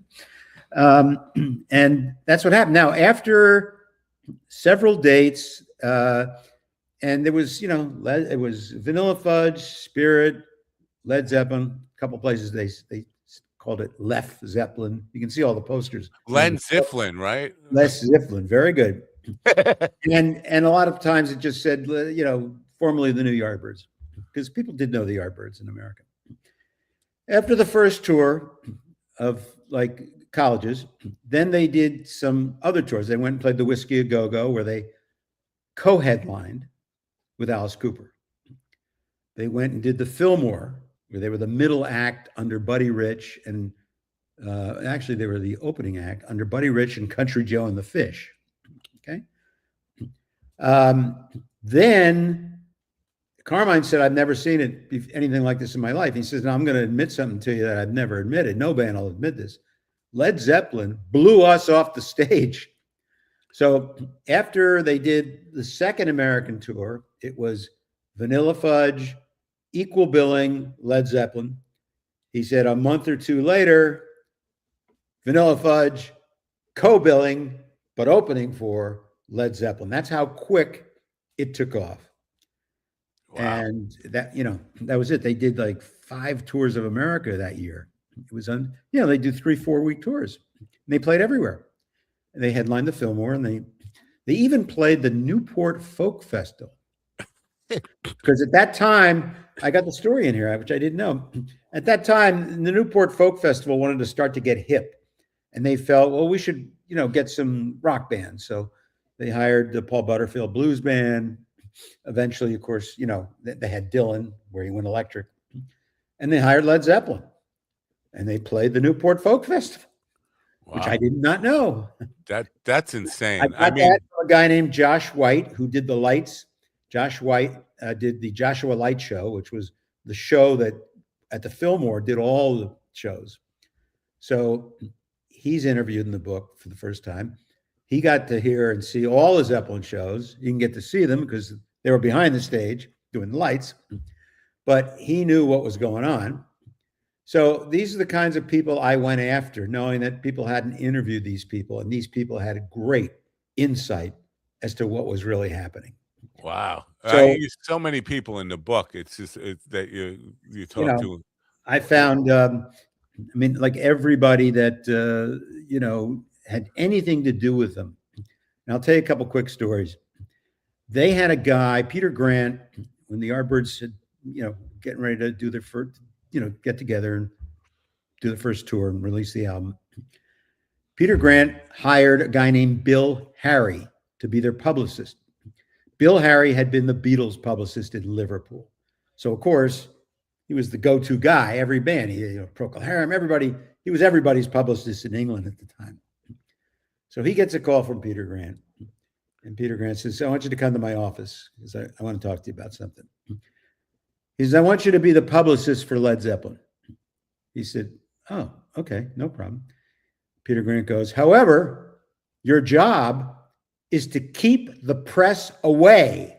I don't want anybody talking to him. Think about that. Away. That's your job as a press officer. He said, I never heard of this. I was hired to keep the press away. And he stopped all the interviews. So they really had this thing thought out. That's so weird because in today's world, people will do just about anything for press. Well, Led Zeppelin got a bad review in Rolling Stone. Some of the other critics were very skeptical. All they would say was, well, the band's got credibility because Jimmy Page is in the band, but who's this singer from Birmingham who's in a band called Oddsweeble and whatever. Now, I'll tell you how Robert Plant got in the band. Terry Reid recommended to Jimmy that he go see this band up in the Midlands called Obstweedle. And Chris Drea, who recently passed away, was the bass player in the Yardbirds.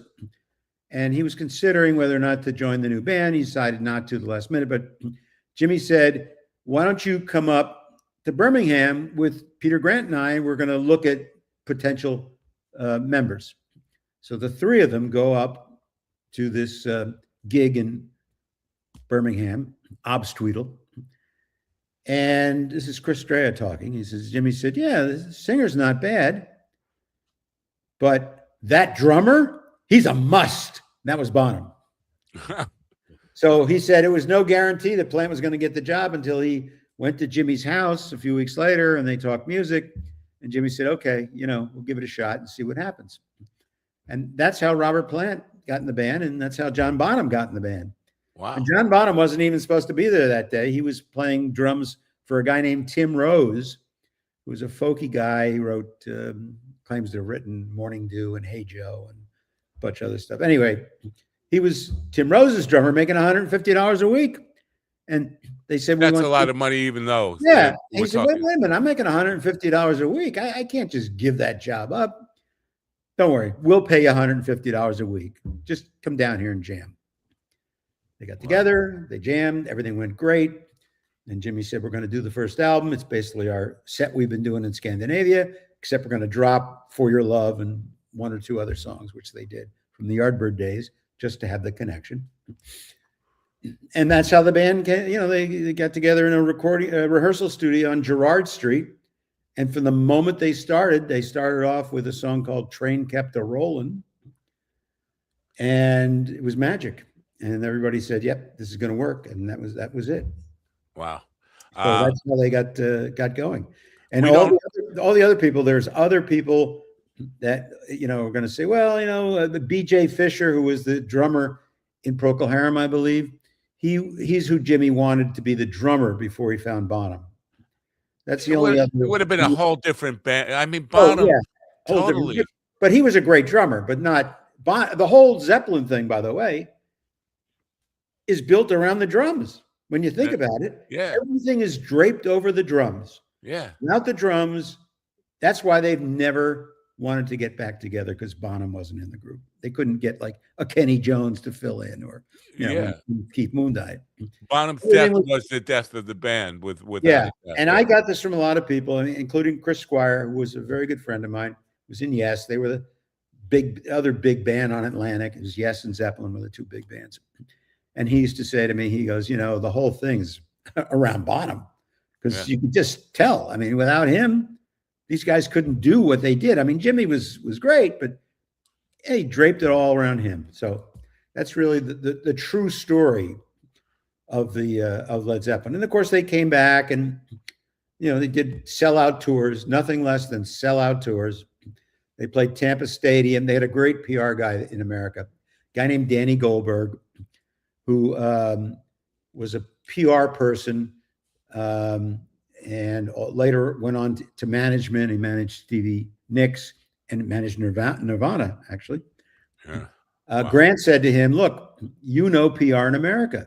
Would you be we're starting our own label, Swan Song. Will you be our PR guy, run the label in America? And Danny says, well, you got to make me executive vice president of Swan Song, because in America, that means a lot. If you just say I'm the PR guy, not going to mean anything. So that's how Danny Goldberg got to be executive vice president of Swan Song Records, with only one act on the label. Right. I just want to, because people are asking, I'm putting a link to the Amazon, your Amazon page, where it has all your books.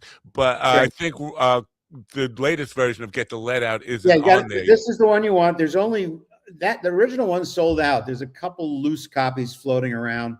Occasionally it pops up. You don't want it. It's got a completely different cover. This is the one you want. The foreword has been written by Carmine Appice, and it's a tremendous foreword because he tells the whole story I just told you. Yeah. But as an eyewitness, Right.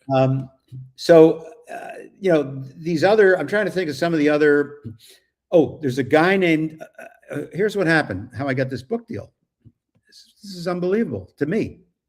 I had one book out on the Beatles called Ticket to Ride, based on a radio show I had done for years with Scott Muni.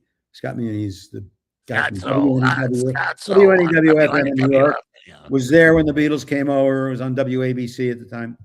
The grandfather of rock and roll in America. If you came to America and you went on Scott Muni's show, you thought to yourself, okay, I've talked to all of America because I talked to Scott. Anyway, so what happened was, they'd come on and Zeppelin they exploded because they got airplay and everybody else started to play it. And it was like one thing after another. And that really is what broke them, but they didn't really give interviews. They gave one to Scott. I have a couple of Scott's interviews are in the book because I worked with Scott on that radio show for 10 years. And when he passed away in the early 2000s, he let me have all his tapes, which is unbelievable. He's got John Lennon and Keith Moon and you name it, he's got it. So those interviews are in the book with the band, plus interviews I did with the other members over the years. And then, a bunch of other interviews. Joe Perry from Aerosmith, huge Zeppelin fan. In fact, Joe says when they went over to England to play, I forget the name of the big metal festival over there, Donington. Yeah. They asked Jimmy Page to come play with them. Not only did Jimmy come play at Donington, they were scheduled to play the Marquee Club afterwards before they went back because they always wanted to play. It's like playing the Whiskey A Go-Go. You got to play the Marquee Club, no matter how big you are. And Jimmy came with them, and he said it was the greatest. All we did is old Yardbird songs, the whole show with Jimmy. It's the most unbelievable time we've ever had.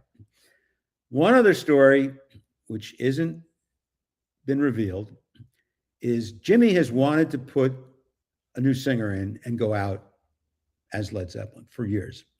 Robert, no, won't do it. So, in fact, if you'd ever asked, you see any interviews with when they're at award shows, people say to Jimmy, is Led Zeppelin ever going to reform? And he goes, ask the singer. It's like, it's not happening. Anyway, he did hold auditions. And the reason I know this is because when John Anderson left Yes, Chris Squire was out looking for a new singer for Yes. And he was neighbors with Jimmy Page in England. And he ran into Jimmy at some gig. And Chris walked over and says, so I guess you're here for the same reason I am, looking for a singer, huh? And Jimmy said, yeah, I am. But we're trying out people. Now, one of the people they tried out, and the only reason I know this is because I interview his roadie, personal assistant, who went with him. His name was Henry Smith. Steven Tyler auditioned, flew to England. And it looked like it could work, but it just didn't feel right. So he decided he didn't want to do it. And there really weren't many other choices. So that's why they never got back together. I mean, Jimmy's upset that they had to do Live Aid without Bonham. Yeah. And that's why on the Live Aid tape, the only performance missing is the Zeppelin one, because Jimmy says that Phil Collins screwed him up. Right. They were angry at Phil Collins. And you know what? I've heard that Phil Collins was a huge star. If you look at the ABC TV coverage, every other shot is Phil Collins. Yeah. They sort of ignored the band. Yeah. So Jimmy got pissed. He said, no way, But I'll tell you what, we're putting out a live video next year of other stuff, and we'll donate all that money to Live Aid. So that was all right. That was nice. Anyway, so all these stories are in there. Now the biggie, which I know you are waiting for. Are we getting to the lawsuit case? Oh, I was going to tell you how I got the book deal. Oh, okay. So I had this radio show I wanted to do called, and that's what was my main job, is I produce syndicated radio shows, some TV, I've done some records. I had an idea to do a show. I saw a show on ESPN. Does Pete Rose deserve to be in the Hall of Fame? And they treated it like a court case. And they had the audience decide yes or no after they unveiled all the evidence, interviewed some of the other players, yada, yada, yada. And it was produced by Alan Dershowitz's son. Wow. I called him up in Connecticut. And I said, listen, I saw this show you did on ESPN. I want to do one on rock music. Do you mind? Because I want to make sure I wasn't stealing his idea. And he said, no. He said, it's great. I think it's great what you want to do. So my show was going to be called Cold Cases of Rock and Roll. Who stole from who? What things happened in rock that, does Pink Floyd have the right to go out as Pink Floyd without Roger Waters? Is Jim Morrison really dead? Did George Harrison really steal My Sweet Lord? Did Jethro Tull, did the Eagles steal Hotel California from Jethro Tull? Things like that. Obviously, Zeppelin was the perfect way to start it because they stole everything. So I'm up at Sirius. I'm at the guy's office. I know him. I'm playing in my demo. I have a little 4-minute demo tape. It shows how Zeppelin stole this and stole that, blah, blah, blah, blah, blah. Anyway, I'm in there playing the tape. And Howard comes walking by. And Tim Sabian said, Howard, you got to hear this. This guy's got a show, pilot, called Cold Cases of Rock, where the first show's on Led Zeppelin stealing all their stuff. Played it for Howard. And Howard goes, we were just having, a couple of weeks ago, we were debating this. Did Led Zeppelin steal their songs or not? I want you to come on the show. I said, okay. He says, look, Gary's going to call you next week and invite you to come on the show. We'll do it on the air. Sure enough, 6 o'clock. This is Gary from the Howard Stern Show. Hold on. Denny, it's Howard. Listen, I want you to come be a guest on my show and tell the whole Zeppelin story. I said, okay. Now, getting on that show is very tough. I mean, today it's impossible unless you've committed something horrendous. So I go on, I figured I'll have me on for 10 minutes. I was on for an hour. I went through every song on the first album and I showed where it was stolen from, except for I couldn't find anything on Good Times, Bad Times. I was just going to say, that's the one I would have trouble with. But I'm still looking. Anyway, the second song on there is a song called Babe, I'm Gonna Leave You. Right. And that was supposedly a traditional song that was on a Joan Baez album. And Jimmy loved it. He played it for Robert. He says, I want, this has got light and shade. I want to do a version of this song. Joan Baez apparently wrote it. She had it credit listed as traditional, arranged by Joan Baez. So he assumed that she had written it. Turns out, years later, there's this kid, and he's in California. His mom was a well-known guitar player. I think she wrote Morning Dew or something like that. Folk singer. She wasn't playing anymore, but she would occasionally play at home. So one day she's playing, Babe, I'm going to Leave You.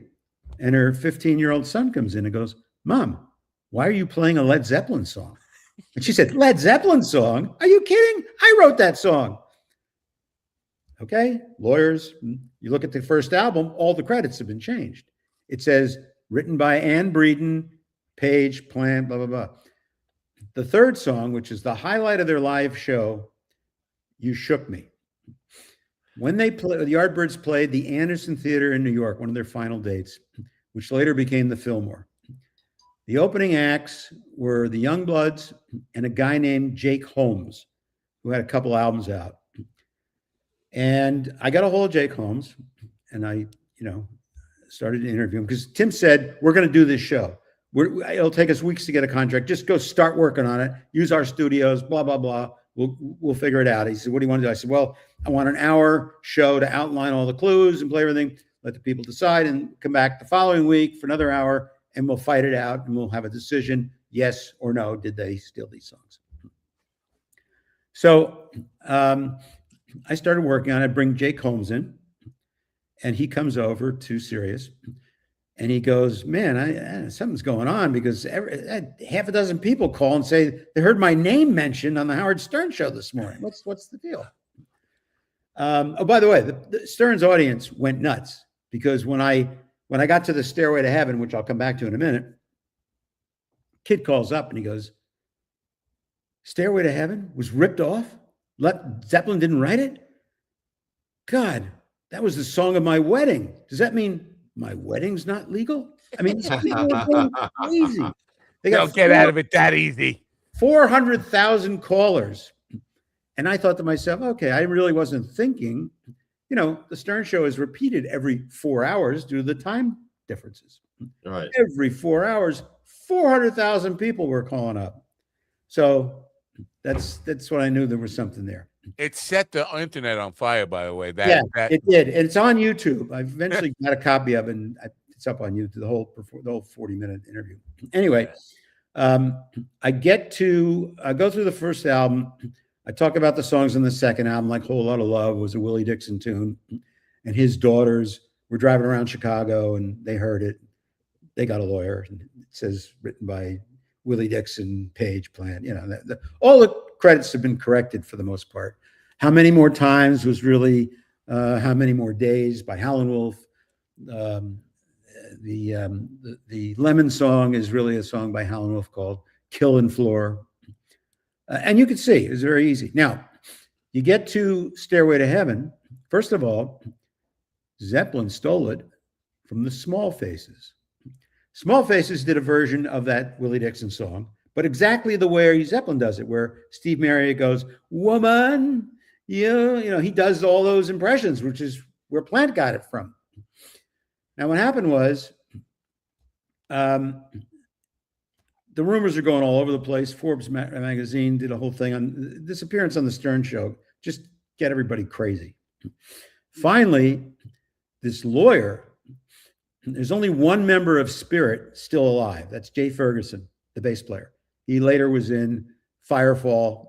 Then he played with Hart for a while and JoJo Gunn. And anyway, what happened was Hart was getting inducted. He left Hart 5 years before. They were getting inducted into the Hall of Fame.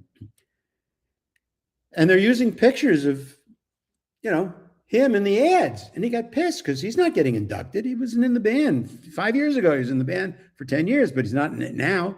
And people were saying, your picture's up there. You're getting inducted into the Hall of Fame. He got pissed. He said, well, what am I going to do? I can't, it's too expensive to sue. So he found a lawyer who said, you know what? I will do this on contingency if I can get the big one. And Mark said, well, what do you mean the big one?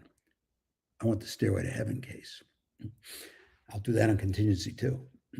So he won, Jay Ferguson. They had to take his picture off. They had to pay him compensation. Next thing you know, they play Mark Andy's My Appearance on the Stern Show.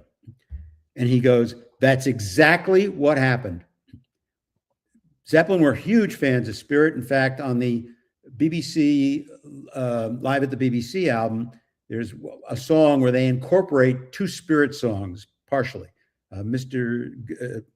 Garbage and Mechanical Mr. something. I don't remember the two songs. He goes, but we met Zeppelin in England when we toured over there, and they told us they were big fans. And we sort of thought, Randy, the band talked about it. You said, that opening of the song, that's our song, Taurus. There's no question. You'd have to be deaf, dumb, and blind not to know it. Only the 30-second beginning, but still, that's where the song came from. And, he said, just can't afford to sue. It's too expensive. So this guy's taken on the case, and they announced that the estate of Randy California and Mark Andes, the only living member, are going to sue Led Zeppelin for stealing Stairway to Heaven. Biggest case of the 21st century at the time. This is 1909. Biggest case, musically speaking, of the 21st century. Everybody, Forbes wrote about it. I got calls from all over the world because I was hired as a consultant on the case. I was given interviews left and right. What happened was they go to trial before a jury, and it's like touch and go because people that heard it said there's no question they stole it. They had the opportunity. They played with Spirit at the Seattle Pop Festival, at here. They had the opportunity, the ability to do, and they were fans and blah, blah, blah. So all the right things were there to set the case up for being stolen. Right. What happens is the jury decided, no, didn't steal it. Just it wasn't enough. We don't think they stole it. Now, here's where it gets interesting. The lawyer then appeals the case, and the judge decides to take it up. And now there's an appeal going on. They're appealing the verdict where they said they weren't guilty. And they get to court the next time. And, the prosecution says, look, judge, all you have to do is play the two tapes, play the two songs next to each other. The jury would, in a minute, they will agree. Same song. Unless, let me just interject here, unless they were so hard Zeppelin fans that they couldn't let go of the emotional connection. No, this is a fair jury. What happened was the judge says, I can't do that. What do you mean you can't do that? As soon as they hear it, you're going to overturn the decision. Well, Zeppelin didn't make demos. Zeppelin's songs were written by folio, by hand. Jimmy would have someone write the notes out and they present it as a folio, which is when you go into a music store, you buy a song, you want to learn playing guitar. Right. That's a folio, the printed part of it. He says, what I'll do is I'll give the folio of Stairway to Heaven and the folio of Taurus to the jury to look at and let them decide. Now, what jury can read music or can tell by looking at two pieces of paper, knowing that it sounds alike? No way. So the appeal got thrown out. Wow. And by the way, Forbes had determined that the song over the years has generated almost $500 million in publishing royalties, in merchandise, in honestly, everything. I feel like that's being very conservative. I would have guessed $1 billion easy. Well, that's all they were able to track. Oh, I wanted to go back to Jake Holmes for a minute. So I bring Jake Holmes into the studio at Sirius. And like I said, he said, well, I know my name's been mentioned. What's going on? I said, well, are you aware that Led Zeppelin took your song, I'm Confused, and turned it into Dazed and Confused? Because I had two of the Yardbirds saying right after that show, we went down to Bleecker Bob's in New York and bought Jake Holmes's album with that song on it. We learned it. We said, we could do this song. We could do it better. So Jake goes, well, no, not really. I left the music business in the early 70s. I became a jingle writer. He's one of the most famous jingle writers there are. He wrote, I'm a pepper, you're a pepper, for the Army, be all you can be. He's huge success in the jingle world. He goes, some people have mentioned it, but I never realized that was my song. As soon as he left my interview, he called a lawyer. And if you look at the album, it says Jake Holmes, Jimmy Page, So, you can only collect going back 3 years. Wow. Statute of limitations. But he gets money going forward. And I'm sure he's gotten a bundle. So that's what's interesting is I really contacted these people to find out what the story was. Anyway, that's the Stairway to Heaven story. Wow. And that has gone all over the world. Has Jimmy Page ever commented on any of this stuff? Like No. He's a kind of a I mean, going back to the he was reluctant for press in the beginning. This seemed he said, no, of course not. We wouldn't do that. But you understand Jimmy Page's mentality. Peter Grant was a gangster too. And his mentality to the band was, I hope I can say this. Well, if they think we stole it, fuck them. What are they going to do? Sue us? It's too expensive. Nobody's going to sue Led Zeppelin. It's ridiculous. You'd have to put up a couple $100,000 retainer just to start. Yeah, everybody knew that. So and that's why my brother never sued Led Zeppelin. Pardon me? That's why my brother never sued Led Zeppelin. No, my brother was a guitarist. He was a year and a half older than me. Yeah. And the first time I heard any Led Zeppelin songs was from my brother. Now, I did not know they were Led Zeppelin songs. My brother was a guitarist, and he said to me, matter of fact, I hadn't even started playing guitar yet. And he says, I want you to listen to this jazz piece I wrote. And he starts playing this progression, really sweet jazz progression. Right. And then from there, he starts going into Led Zeppelin songs.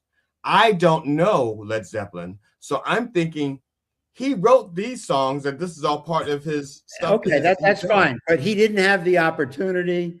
I know what I'm saying. You have to have three things to sue. You have to have opportunity, the knowledge, and Oh no, he ripped off Led Zeppelin. I'm just saying, but because I didn't know it was Led Zeppelin. I know. Yeah, so like weeks later, I'm back home, and this guy drives down the road with his music blasting, and it's Led Zeppelin. And some guy goes, one of my friends goes, "That's Led Zeppelin." I went, "No, my brother wrote that." Yeah. A lot of that going around. A lot of people have sued a lot of people, but that's what my radio show was going to be about. Cold Cases of Rock. Did these guys steal this song, or did this event in history really happen? I love it. It was beautiful, and I wanted Howard to executive produce it. So, end of that story. First, I'm at Sirius. I'm halfway through the production of the show. They're ready to put out a press release. Everybody's into it. The president, I swear to God, president of Sirius comes into Tim's office and says, "Pull the show. We're not running it." Tim goes, "Are you kidding? You know how big this show is going to be? Don't." And Tim said, "Well, why? Robert Plant is a friend of mine. And if they ever get back together again, I won't be able to get tickets." Oh. Swear to God. That was the end of that. Spirit said, "Here's all the stuff back. Everything. It's all yours, 100%. We don't have any claim on it. Do what you want. All the interviews you did here, it's all yours. We can't get near it. Sorry, Denny. We think it's a great idea, but can't." The president is the final word. Terrible. I'm still out shopping the show, by the way. I would do it as a podcast. Now I know podcasting is. Can't do it as a podcast because you can't play the music. Oh yeah, you're right. You're right.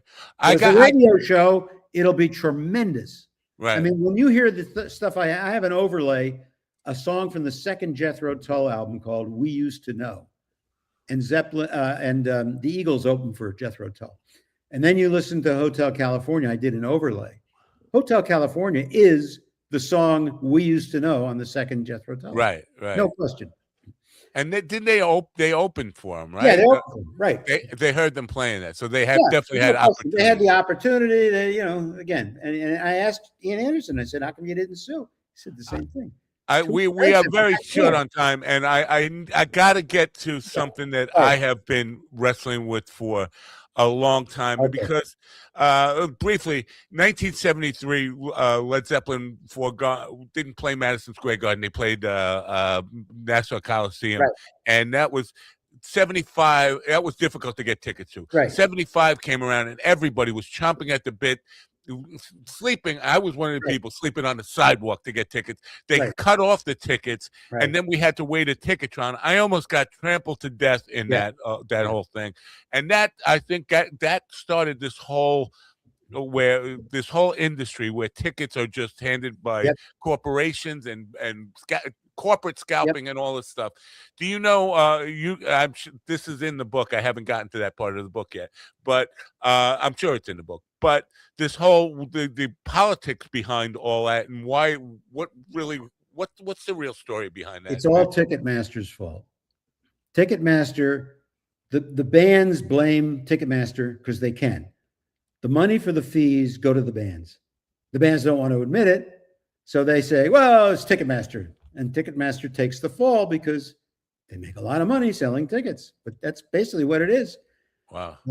And real quick, Mark Andes is interviewed in the book for the first time ever. He's never spoken to anybody. He talks about the Stairway to Heaven case. Yeah. So there's a lot of memorabilia in the book. I interviewed the chairman of Atlantic Records, is a friend of mine, Craig Kalman, and I get the interview done, and he goes, by the way, he goes, see these things on my wall? Yeah. So what are they? He goes, these are picture sleeves of Led Zeppelin singles that were issued by our companies around the world, but they had to send them here to get approval. Well, there's no singles, so we had to destroy them all or take them off the market. He said, he's a big collector. I saved all the picture sleeves. There they are. You can film it and put it in the book. So I did. No one's ever seen these before. They're in the book. Wow. One of the other things I'm really curious about this Peter Grant stuff, because at that 75 tour, there was like a robbery, or some people accused of Peter Grant of just fabricating that, like an early Jesse Smollett kind of fake crime thing. I'm sure that's covered in the book to some extent. No, it isn't. I'll tell you why. It's never been solved. And every excuse in the world was it had to be somebody at the hotel, but we don't know. And there was never any follow-up. And to them, it was $175,000. They figured, who cares? We'll make it up in the next 3 dates. They were concerned, but it wasn't worth it. They would have had to stay to be in court, and it goes contrary to that kind of mindset that you talked about before, where they didn't want any press. That was a major press story. I mean, that was a crime story, so that's why it got a lot of press. Right. But there's been a couple of books written about it. You can look into it, but they all lead nowhere. There is not even a hint of what happened, other than somebody at the hotel must have stolen it. That's all they can think of. Well, a couple other things, and we have another team member here who wants to pop in, so I'm going to take the book out, let him in. But Glenn Johns, because you talk about Page being, you didn't say this, but it seemed like you were illustrating what a control freak, or he wanted to have control of stuff. But Glenn Johns, did he sour on them at some point? Because there was this Eddie Kramer engineering stuff. And no, Glenn Johns was the engineer on the first album. Eddie Kramer took over on the second album. But Jimmy was the producer. And he didn't like sharing credit. So he always listed the engineer sometimes, never listed a co-producer. And he was a great producer. That's the reason those records sound so great, because of him. So, the only reason he may have soured is I don't even know if they put his name down as engineer, to be honest with you. That may be why. Wow. I remember getting the first album and seeing Jimmy Page as producer on there. And I don't remember seeing Glenn Johns, but then later on, Glenn Johns is responsible for Led Zeppelin's taking off his He's a great engineer. He engineered the Beatles under George Martin. And he engineered David Bowie. But nobody could beat Page. Page invented all the backward masking, and all that stuff was invented by Page because he'd spent thousands of hours in studios watching other people work. Yeah. What are you doing there, Stevie? You want to in or not? You're going to black on us? Hi, Steve. Oh. Hey, what are you doing? I got a phone call. It's up. We're good. All right. Hello. Nice to meet you, buddy. Hello. Danny, Stevie wanted to be here because I had mentioned to him that you hate me because of my Ringo Starr questions about. You were talking about Ginger Baker, and I kept asking about Ringo Starr, and I think I was annoying you. And he wants. Don't to worry, you I don't remember. That's fine. But that's what he's here for. He's hoping to see you hate on me some more, which I say is perfectly normal for people. No, I know, because actually you let me talk. You should have stopped me. I don't know what your time limit is, but I could go on and on telling stories in this book because I don't mind saying it. It is the definitive story of the band. I love it. It's not told by just the band members. It's told by everybody else. How to have an association of some sort. One last thing I need to know. John Paul Jones. Is there bad blood between John Paul Jones and Page and Plant? Not at all. He's just, he's a very well-respected session guy like Jimmy. No, you're referring to the fact they didn't invite him to play on the page. Right. Reddit goes every day. I'm going. Yeah, well, that's the only thing you can think of. First of all, that would have meant that they would have called it Led Zeppelin, and they didn't want to do that. That's why Jimmy and Robert did it together. Right. Nothing to do with not liking John Paul Jones. John Paul Jones was the key element next to Jimmy. He played keyboards, he played bass, he did arranging. He arranged tons of songs. Mellow Yellow for Donovan, and she Comes in Colors for the Stones. I mean, he arranged for everybody. He was a great arranger, great piano player, great bass player. That's why he worked. All right. Because the internet is full of all this kind of. Now, you personally know Jason Baum? I've met him a few times. He actually was at my house once. Because Carol Miller was talking about him like he is the living legacy. Like when she was saying that when Jimmy Page went into remaster stuff, they bring in Jason as an expert. That's bullshit. It is bullshit. And Carol is living off the fact that the show, which I created, is so successful. And my book, at the time I put my book out, she put her autobiography out, and it was a dud. And she was pissed. So I have a question about why would they have to perform under Zeppelin if Jones was part of it? I understand why they it was going to be Page, Plant, and Jones. Right. Every promoter in the world, doesn't matter what you say, is going to put Led Zeppelin on the sign. No way around it. It's like when Rod Stewart had a hit with Maggie May and he was in the Faces, he'd get to a hotel and it would say Rod Stewart with the Faces. And he said, no, you got to take that sign down. I'm the Faces. You can't put Rod, just because I got a #1 hit with Maggie May. Can't do that. Every promoter will take every advantage they can. There's no way they could have gone out as just their three names. I want to go back to the book. I was just kidding because like Blue Oyster Cult, had they had Soft Underbelly, I think it was called. That was Blue Oyster Cult. Yeah, XTC White soft had underbelly, right? Soft white underbelly. The Dukes of the Stratosphere. Yeah. So I was just curious why they. What are they going to call themselves? The Old Yardbirds? Yeah. But they're going to call themselves anything. I'm just saying. No, it wouldn't be worth it because first of all, they're going to play stadiums and huge halls. And the promoters want to sell it out. They're not going to, take a chance and put up somebody's name. Yeah. I mean, I was thinking about there's another band, and I think it was a GTR. Yeah. Rutherford. Steve Howe and Steve Hackett and Jeff Downe. Yeah. I don't know. I guess that's not Yes or Genesis, if that's what you're saying now. The book. I want to talk about the book because in the book you got all this great photographs, memorabilia, and stuff. Did you with all that is that your property, or did you have to go out? Here's what happened. I found the world's biggest Led Zeppelin collector. Lives in Virginia, and I paid him to go shoot his entire house, and that's where all the memorabilia came from. Wow. I mean, I try to do everything right on this book, and I want to put stuff in there. I'm a fan. Just for the pictures alone, this book is worth. Well, just for the picture sleeves of the singles that never came out. Yeah, that's amazing. Yeah.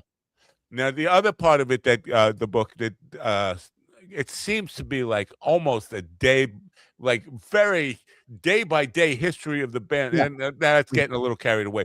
But you specific dates. This is what happened on this day. Right. I was thinking the research. You couldn't have done all this from memory. The research alone is probably like an incredible undertaking. No, there are. Led Zeppelin has a website which has their chronology on it, but I had people help me and a couple college kids because I checked and double checked and triple checked everything. Wow, very in fact, cool. There's one date. And I interviewed the guy. They didn't want to put it in the book. There's a claim that Led Zeppelin played a high school gymnasium outside Baltimore in January of '69. And there are 300 people claim they went to the show and bought tickets. There's no record of it. The band doesn't remember of it.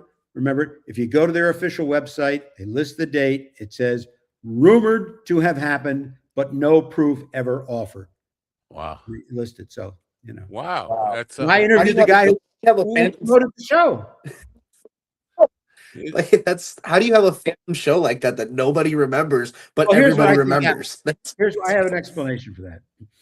Because Led Zeppelin probably played somewhere nearby. They had a day off. And what you usually do when you have a day off is you go find someplace to rehearse. So they probably asked the high school, do you mind if we rehearse in your gym? And some smart DJ said, oh, Led Zeppelin's going to play, they're going to rehearse. I'm going to call it a concert and sell tickets. That's what happened. Yeah. So there was some speculation. Speculation is putting it mildly. There were outlier rumors that Led Zeppelin and the Rolling Stones had beefs, publicity beefs or something. Yeah, I think even Bonham was like upset that Led Zeppelin wasn't getting press in England that the Rolling Stones were getting. What's your insight on that beef was just made up for? It was made up because Led Zeppelin didn't want press. Yeah. No, that's not true. The Stones wanted press. They always wanted press. But didn't they Zeppelin record it at Jagger's house or something at one point? Or no, Zeppelin used the Rolling Stones mobile studio to record part of Physical Graffiti up at Stargroves. Wow. But that's the only connection. Otherwise, there's no bad blood between them. What's your take on Robert Plant, where he is today? Because I remember seeing Robert Plant on David Letterman sometime in the 80s, and Letterman wanted to ask him about Led Zeppelin, and Plant was visibly annoyed by that. Like, do we have doesn't like to talk about it at all. Right. That was then. He'll talk about it now, but he still doesn't do many. He does a couple of Zeppelin songs in his solo set. But he is kind of embracing this new, I don't know. To him, it's like, I can't, Stairway to Heaven, I'm never going to sing it again. In fact, to me, the greatest Zeppelin song is really Kashmir. That's what he says. So, and I happen to agree with him. Right. There is a Netflix, and I have not seen it yet. A Netflix #1 music documentary of all time. Are you consulted for that? The guy read my book. Didn't consult me personally, but I think Stax Soulsville is #1, but that's just because hard. No, I'm talking about money wise. Oh, yeah, because Stax Soulsville, $20 million in the theaters, and that was limited run because you had to have a major sound system to run it. Wow! And now it's on Netflix. All right. Well, we appreciate. By the way, if people want more information or about the book or about me and my website is called rockandrollforgrownups.com. Rock and Roll for Grownups. I'll put that in the description. And otherwise, just Google "Get the Let Out" Denny Somack. You'll find my website. Well, we definitely appreciate you taking the time. I know we kept you pretty long here. Anytime you want, I'm more than willing to come back. I only told you a smidgen of the stories in here. Yeah, I bet. I mean, there's so much. This book is literally almost a day-by-day history of the. And it's in all the Barnes and Nobles. I checked it out down here at least. I saw it every Barnes and Noble I stopped at. It was there, and the best place to get it is Amazon. But you can get it at Barnes and Noble. You can get it at Books A Million. Any of the stores have it. It's a major book company. It's Hachette. Right. Great. Hachette. So, well, Denny, we appreciate you getting up early and being part of the program and talking about Led Zeppelin, my favorite rock band of all time, even though GD is a crack the sky guy. Thank you very much. I appreciate you being here. Mr. Henderson, thank you. And Steve, thank you. All right. Yes, bye for nice now. to Have meet a great day. Enjoy your day. Bye. Denny Somach. Pretty good stuff. Sorry, Stephen, we disappointed you. No hate there. I know, man. I was coming for the hate fest. Yeah. Well, unfortunately, I read that all wrong. Well, I know, man. I was asking. I've always been a fan of Ringo, and I feel like he got disrespected by the John Bonhams and Ginger Bakers of the period, and I was obsessed with asking Denny to comment. Like, did you ever bring up Ringo Starr to Ginger Baker? He's like, I'm not gonna ask Ginger Baker about Ringo Starr. I was like, why not? Ringo Starr is. I think Bonham owes his backbeat to Ringo Starr. That fucking heavy foot. Like you don't know anything about heavy feet, do you? No. He does, but actually my feet are kind of. Can you use them to? Can you use them to play a stomp? No, you can't even stomp like a bass drum stomp. You can. I can move my toes, but I can't really like stomp my feet or like. I'm not sure that's enough for a bass pedal. Moving a toe, unless you had a really tiny little bass pedal underneath the big toe. Anyway, I'm in high school. Steven, what's that guy? Max Headroom, Stephen Headroom.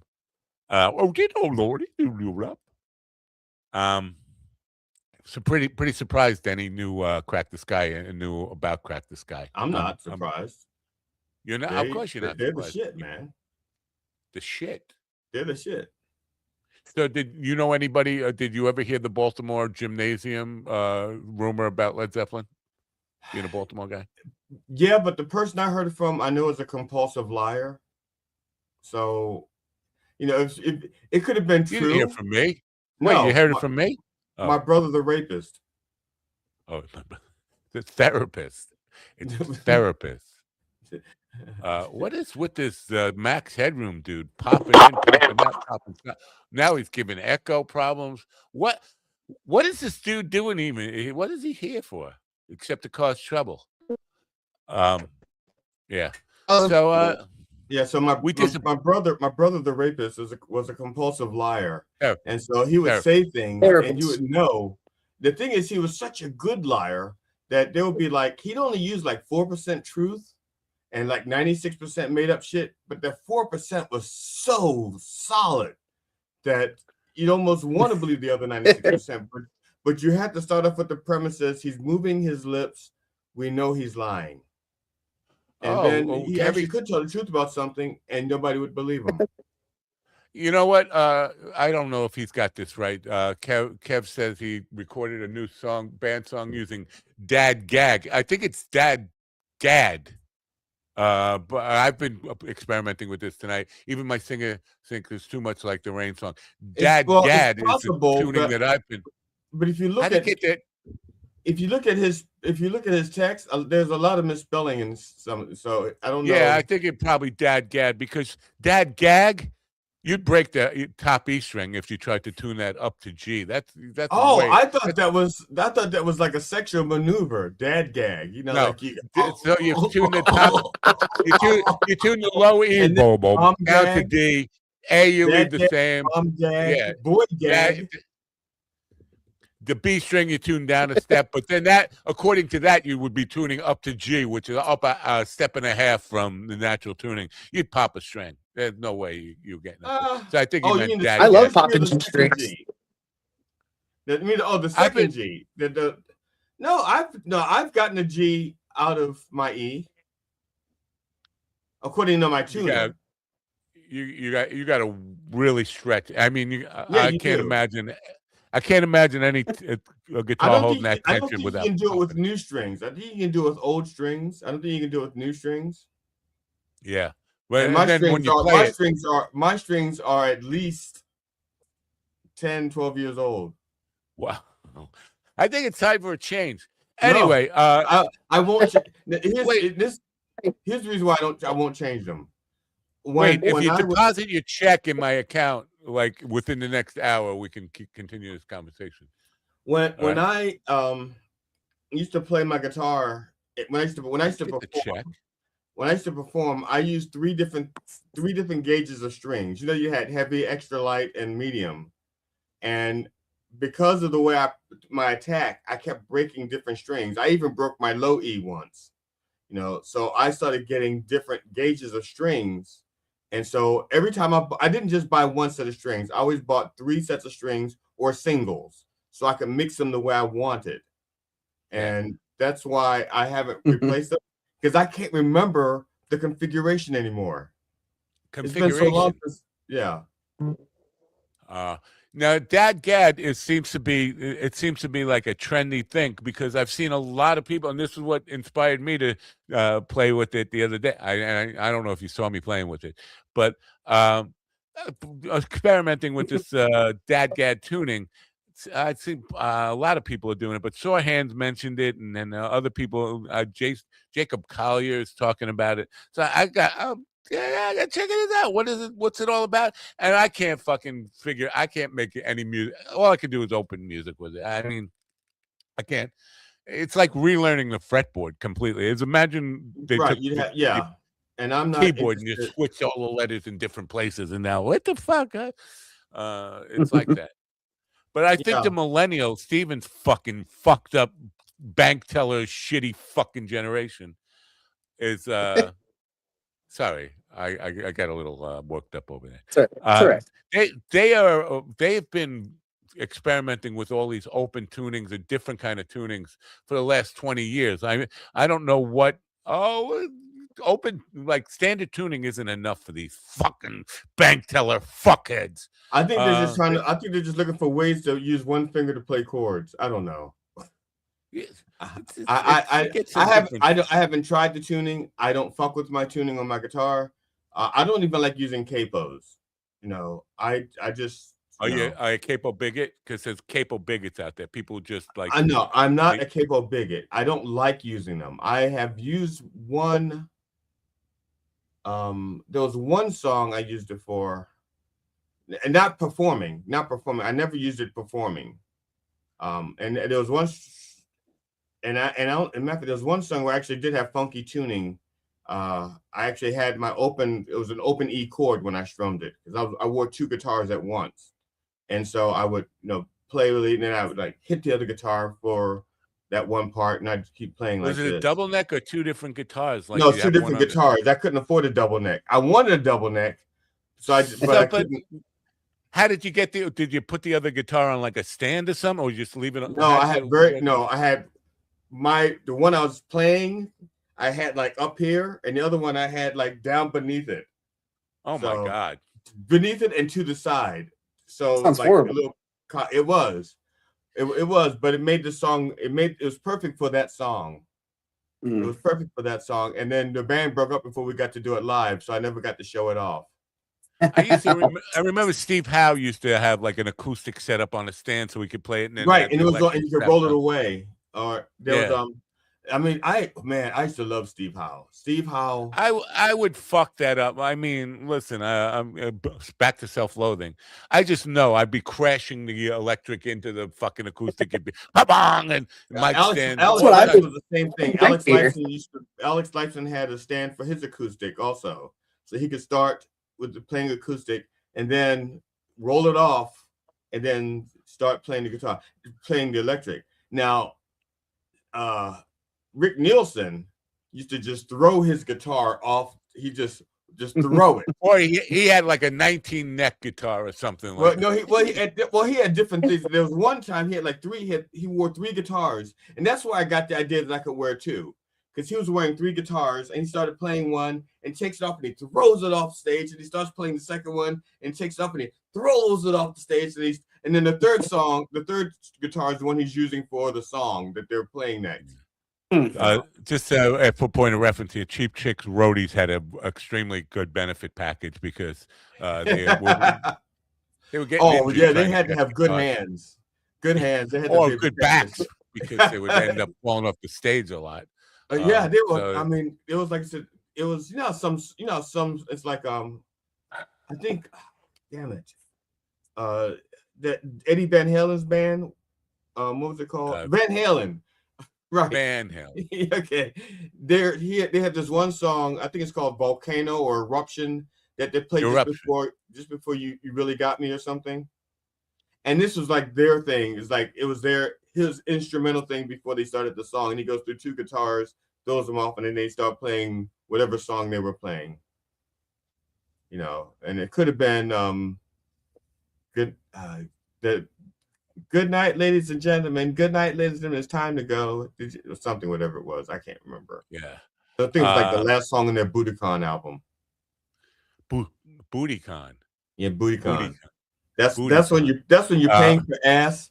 That's when you're paying for ass. That's when you send her a check and you say, I got to get into that booty today. I can't deposit tomorrow in your booty. You need to do it somehow. I don't know.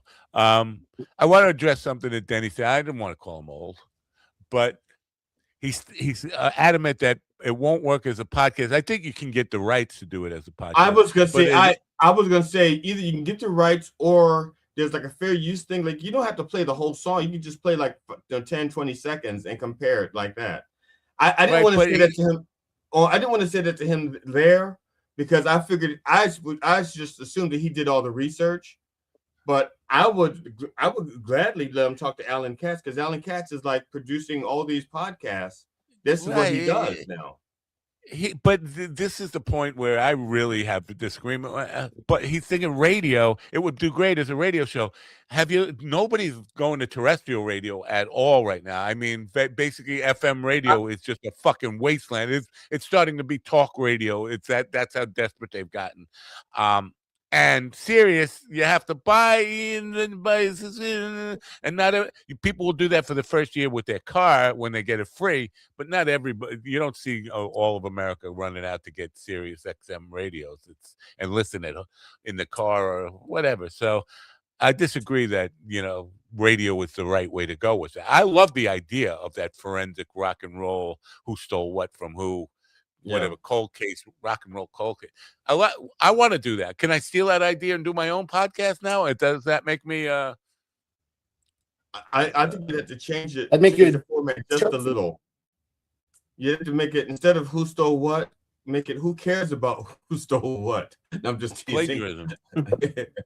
Well, on the plagiarism subject, you heard him say about Vanilla Fudge at the time was the biggest but they had the song Keep Me Hanging On, which I'm not sure. Did the Supremes cover Keep Me Hanging On, or did Vanilla Fudge cover the Supreme song? Do you know? Because I think the Supremes had the hit first. Is it the same song? It is. It absolutely is. Vanilla Fudge played at a club that I managed at a time, and they sucked, but they opened with that song, and they did like a 20-minute version of it. I've never been a big Vanilla Fudge fan, but so I think it was the Supreme song first. Keep me, you really don't need me. Just keep me hanging on. And then who was the chick in the '80s that did it? With the kids of America, not Kim Carnes, Kim something. Anyway, Stephen knows what I'm talking about. Stephen, Stephen, take it away, Stephen. It's your show. Yeah, old music. It's the bee's knees. It's no Slipknot. It's not Slipknot, but it's what inspired Slipknot. Right. Are you a Martian fan, Stephen? Marcin or Martian? Are you? I don't know what that means. You don't know him, but you're a millennium. You have to know him.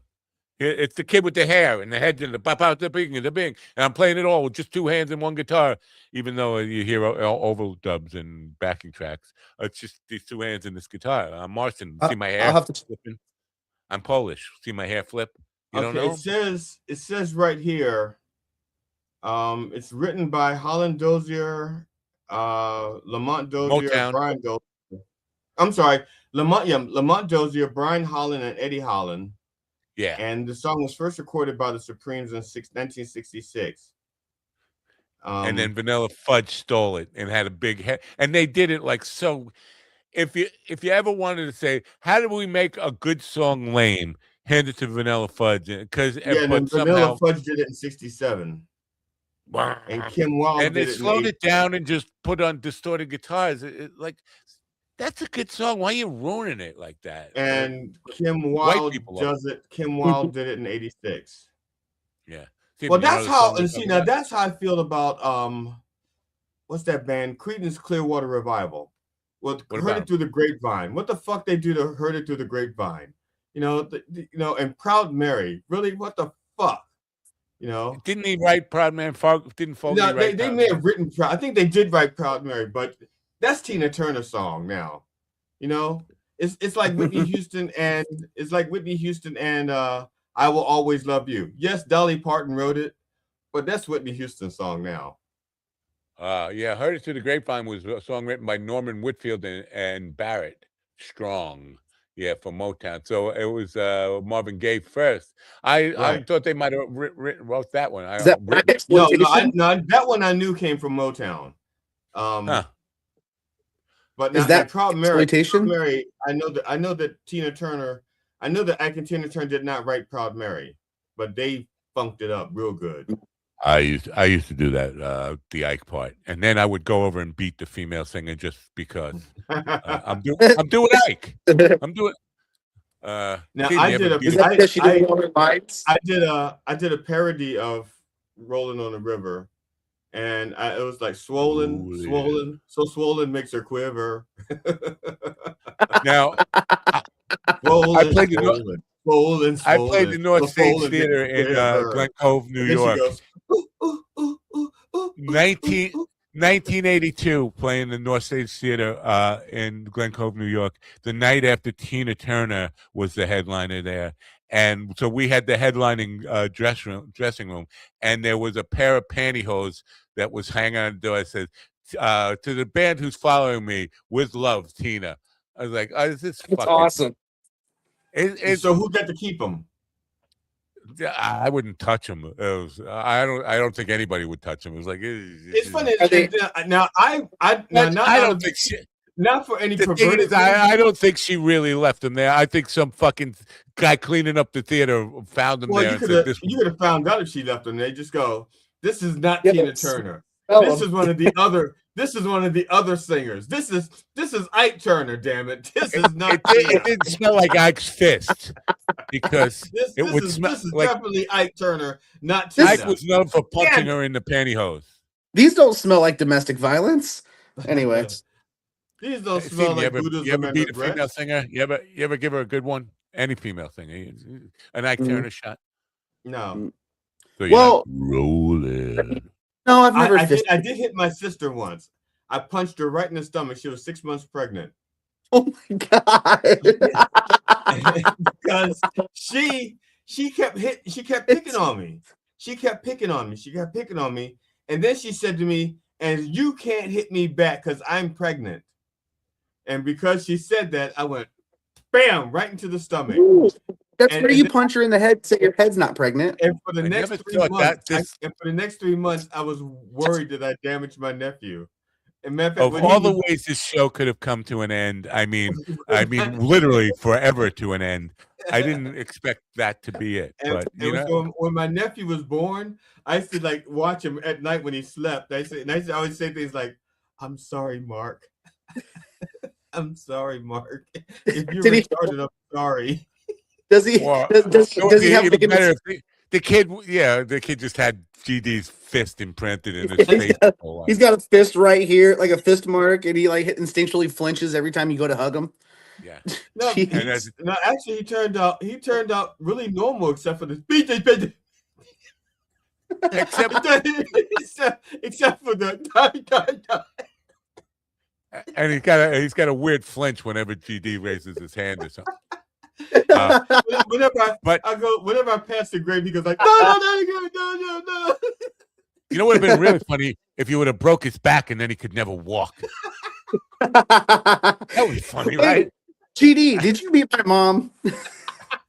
That would be so funny just to break a little baby's back so it could never walk. You know? He walked on a crack. Walk on a crack, break a baby's back. Been there, done that. Don't you have money to embezzle or something? What are you doing here?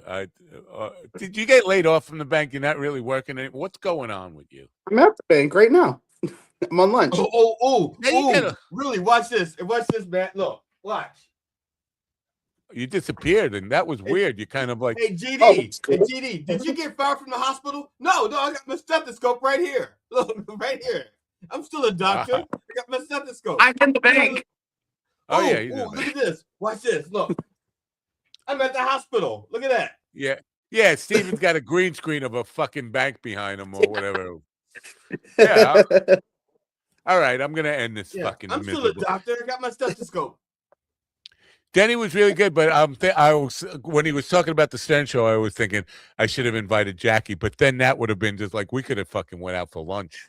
But he did. The funny thing is when he said Howard, he talked about Howard for about 45 seconds to a minute, and before saying Howard Stern. Now I knew who he meant. At least I assumed that's who he meant. But everybody I kept thinking, knew.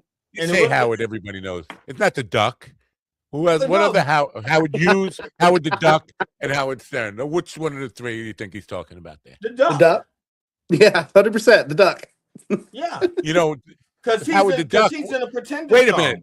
Howard the Duck is dead now. The guy who played Howard the Duck. But I had him on the program. Fucking vile racist. I mean, this guy, gay midget, anti-homophobe, racist. I mean, complete but racist. That's not the real Howard Duck. That's the guy who portrayed Howard Duck. The real Howard Duck is still alive. and he's collecting royalties from the Pretenders because they used him in the song. Okay. Yeah. Well, so the real Howard Duck is still alive. Just you're talking Howard about the guy who the portrayed Duck. him. You can't leave his middle name out there. The is his middle name. Howard the Duck. no, I said Howard the Duck. Howard the Duck is You said Howard Duck. very good. No, I said Howard the Duck. He's very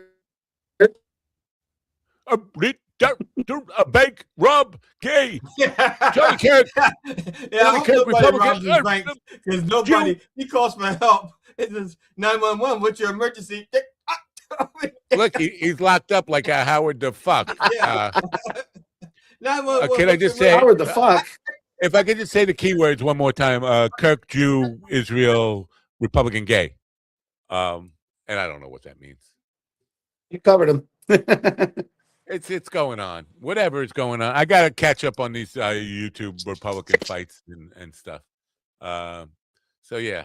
Well, Stevie, it's been a pleasure to just have you say nothing on the program except where's the hate? Where's the hate? Where's the hate?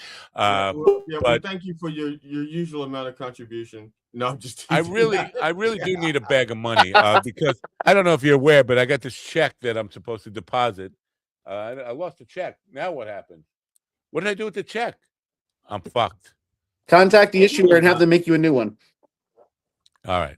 He's you know what? I got to check Zoom see if he's talking back to me again today. Like trying to, are you sure you don't want to work for us?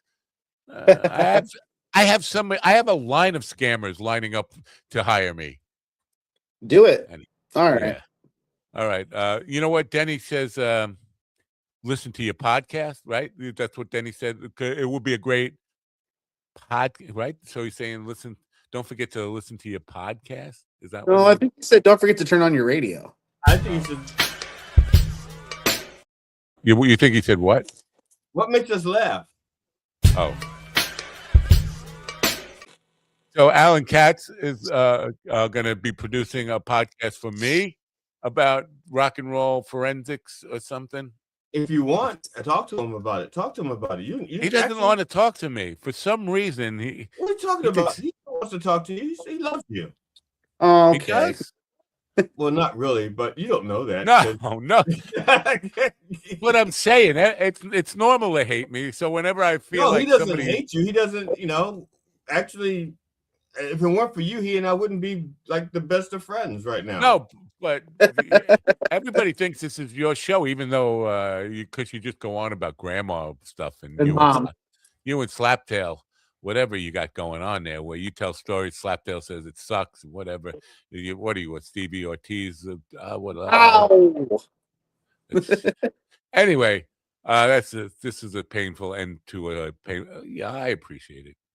Have a good day. Bye for now. I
listen to me now.